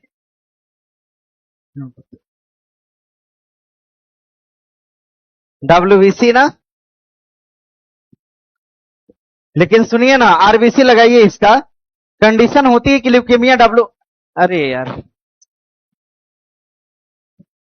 आरबीसी में ध्यान दीजिएगा। आरबीसी में ल्यूकेमिया, आरबीसी की मात्रा अगर बढ़ती है तो कौन सा रोग होगा? ल्यूकेमिया। घटती भी है तो कौन सी बीमारी होती है? ल्यूकेमिया। बना लीजिएगा। आरबीसी मतलब लाल रक्त कणिका। सही उत्तर आपका सी होगा। आगे दिया है कि जग लाडली भारतीय ध्वज वाला एलपीजी वाहक है। एलपीजी वाहक नहीं है, तेल टैंकर है। एक प्रकार का तेल टैंकर है, ना कि गैस टैंकर। एलपीजी का मतलब गैस हो जाएगा, ये तो कट गया। भारत ने हिंद महासागर में जहाजरानी और पोत की सुरक्षा के लिए ऑपरेशन संकल्प शुरू किया, और यहीं पर एक ऑपरेशन शुरू हुआ था, ऊर्जा सुरक्षा। क्या नाम था? ऊर्जा सुरक्षा। कहां पर चलाया गया था? स्ट्रेट ऑफ हार्मुज में चलाया गया था। मतलब दूसरा भी सही है। केवल 2 सही है, पहला कट जाएगा। ऊर्जा सुरक्षा पूछा था ना अभी पीछे, हाँ एग्जाम में पूछा था। आगे, राष्ट्रपति उपराष्ट्रपति के चुनाव के लिए निर्वाचक मंडल में संसद के निर्वाचित सदस्य, मनोनीत सदस्य, राज्य विधानसभा, विधानसभा है मतलब 1 और 2 होगा। आगे, जब एक प्रकाश तरंग एक माध्यम से दूसरे माध्यम में जाती है, रिपीट है क्या? पहला तो कट जाएगा, 2 और 3 सही हो जाएगा। एक क्वेश्चन छूटा था ना, रहने दीजिएगा, क्वेश्चन हम कल के सेट में रिपीट कर देंगे। आज के लिए इतना ही, फिलहाल मिलेंगे आपसे कल, जल्दी से बाहर निकलिएगा आप लोग। कल वाले में हम दोनों क्वेश्चन रिपीट कर देंगे, ठीक है ना।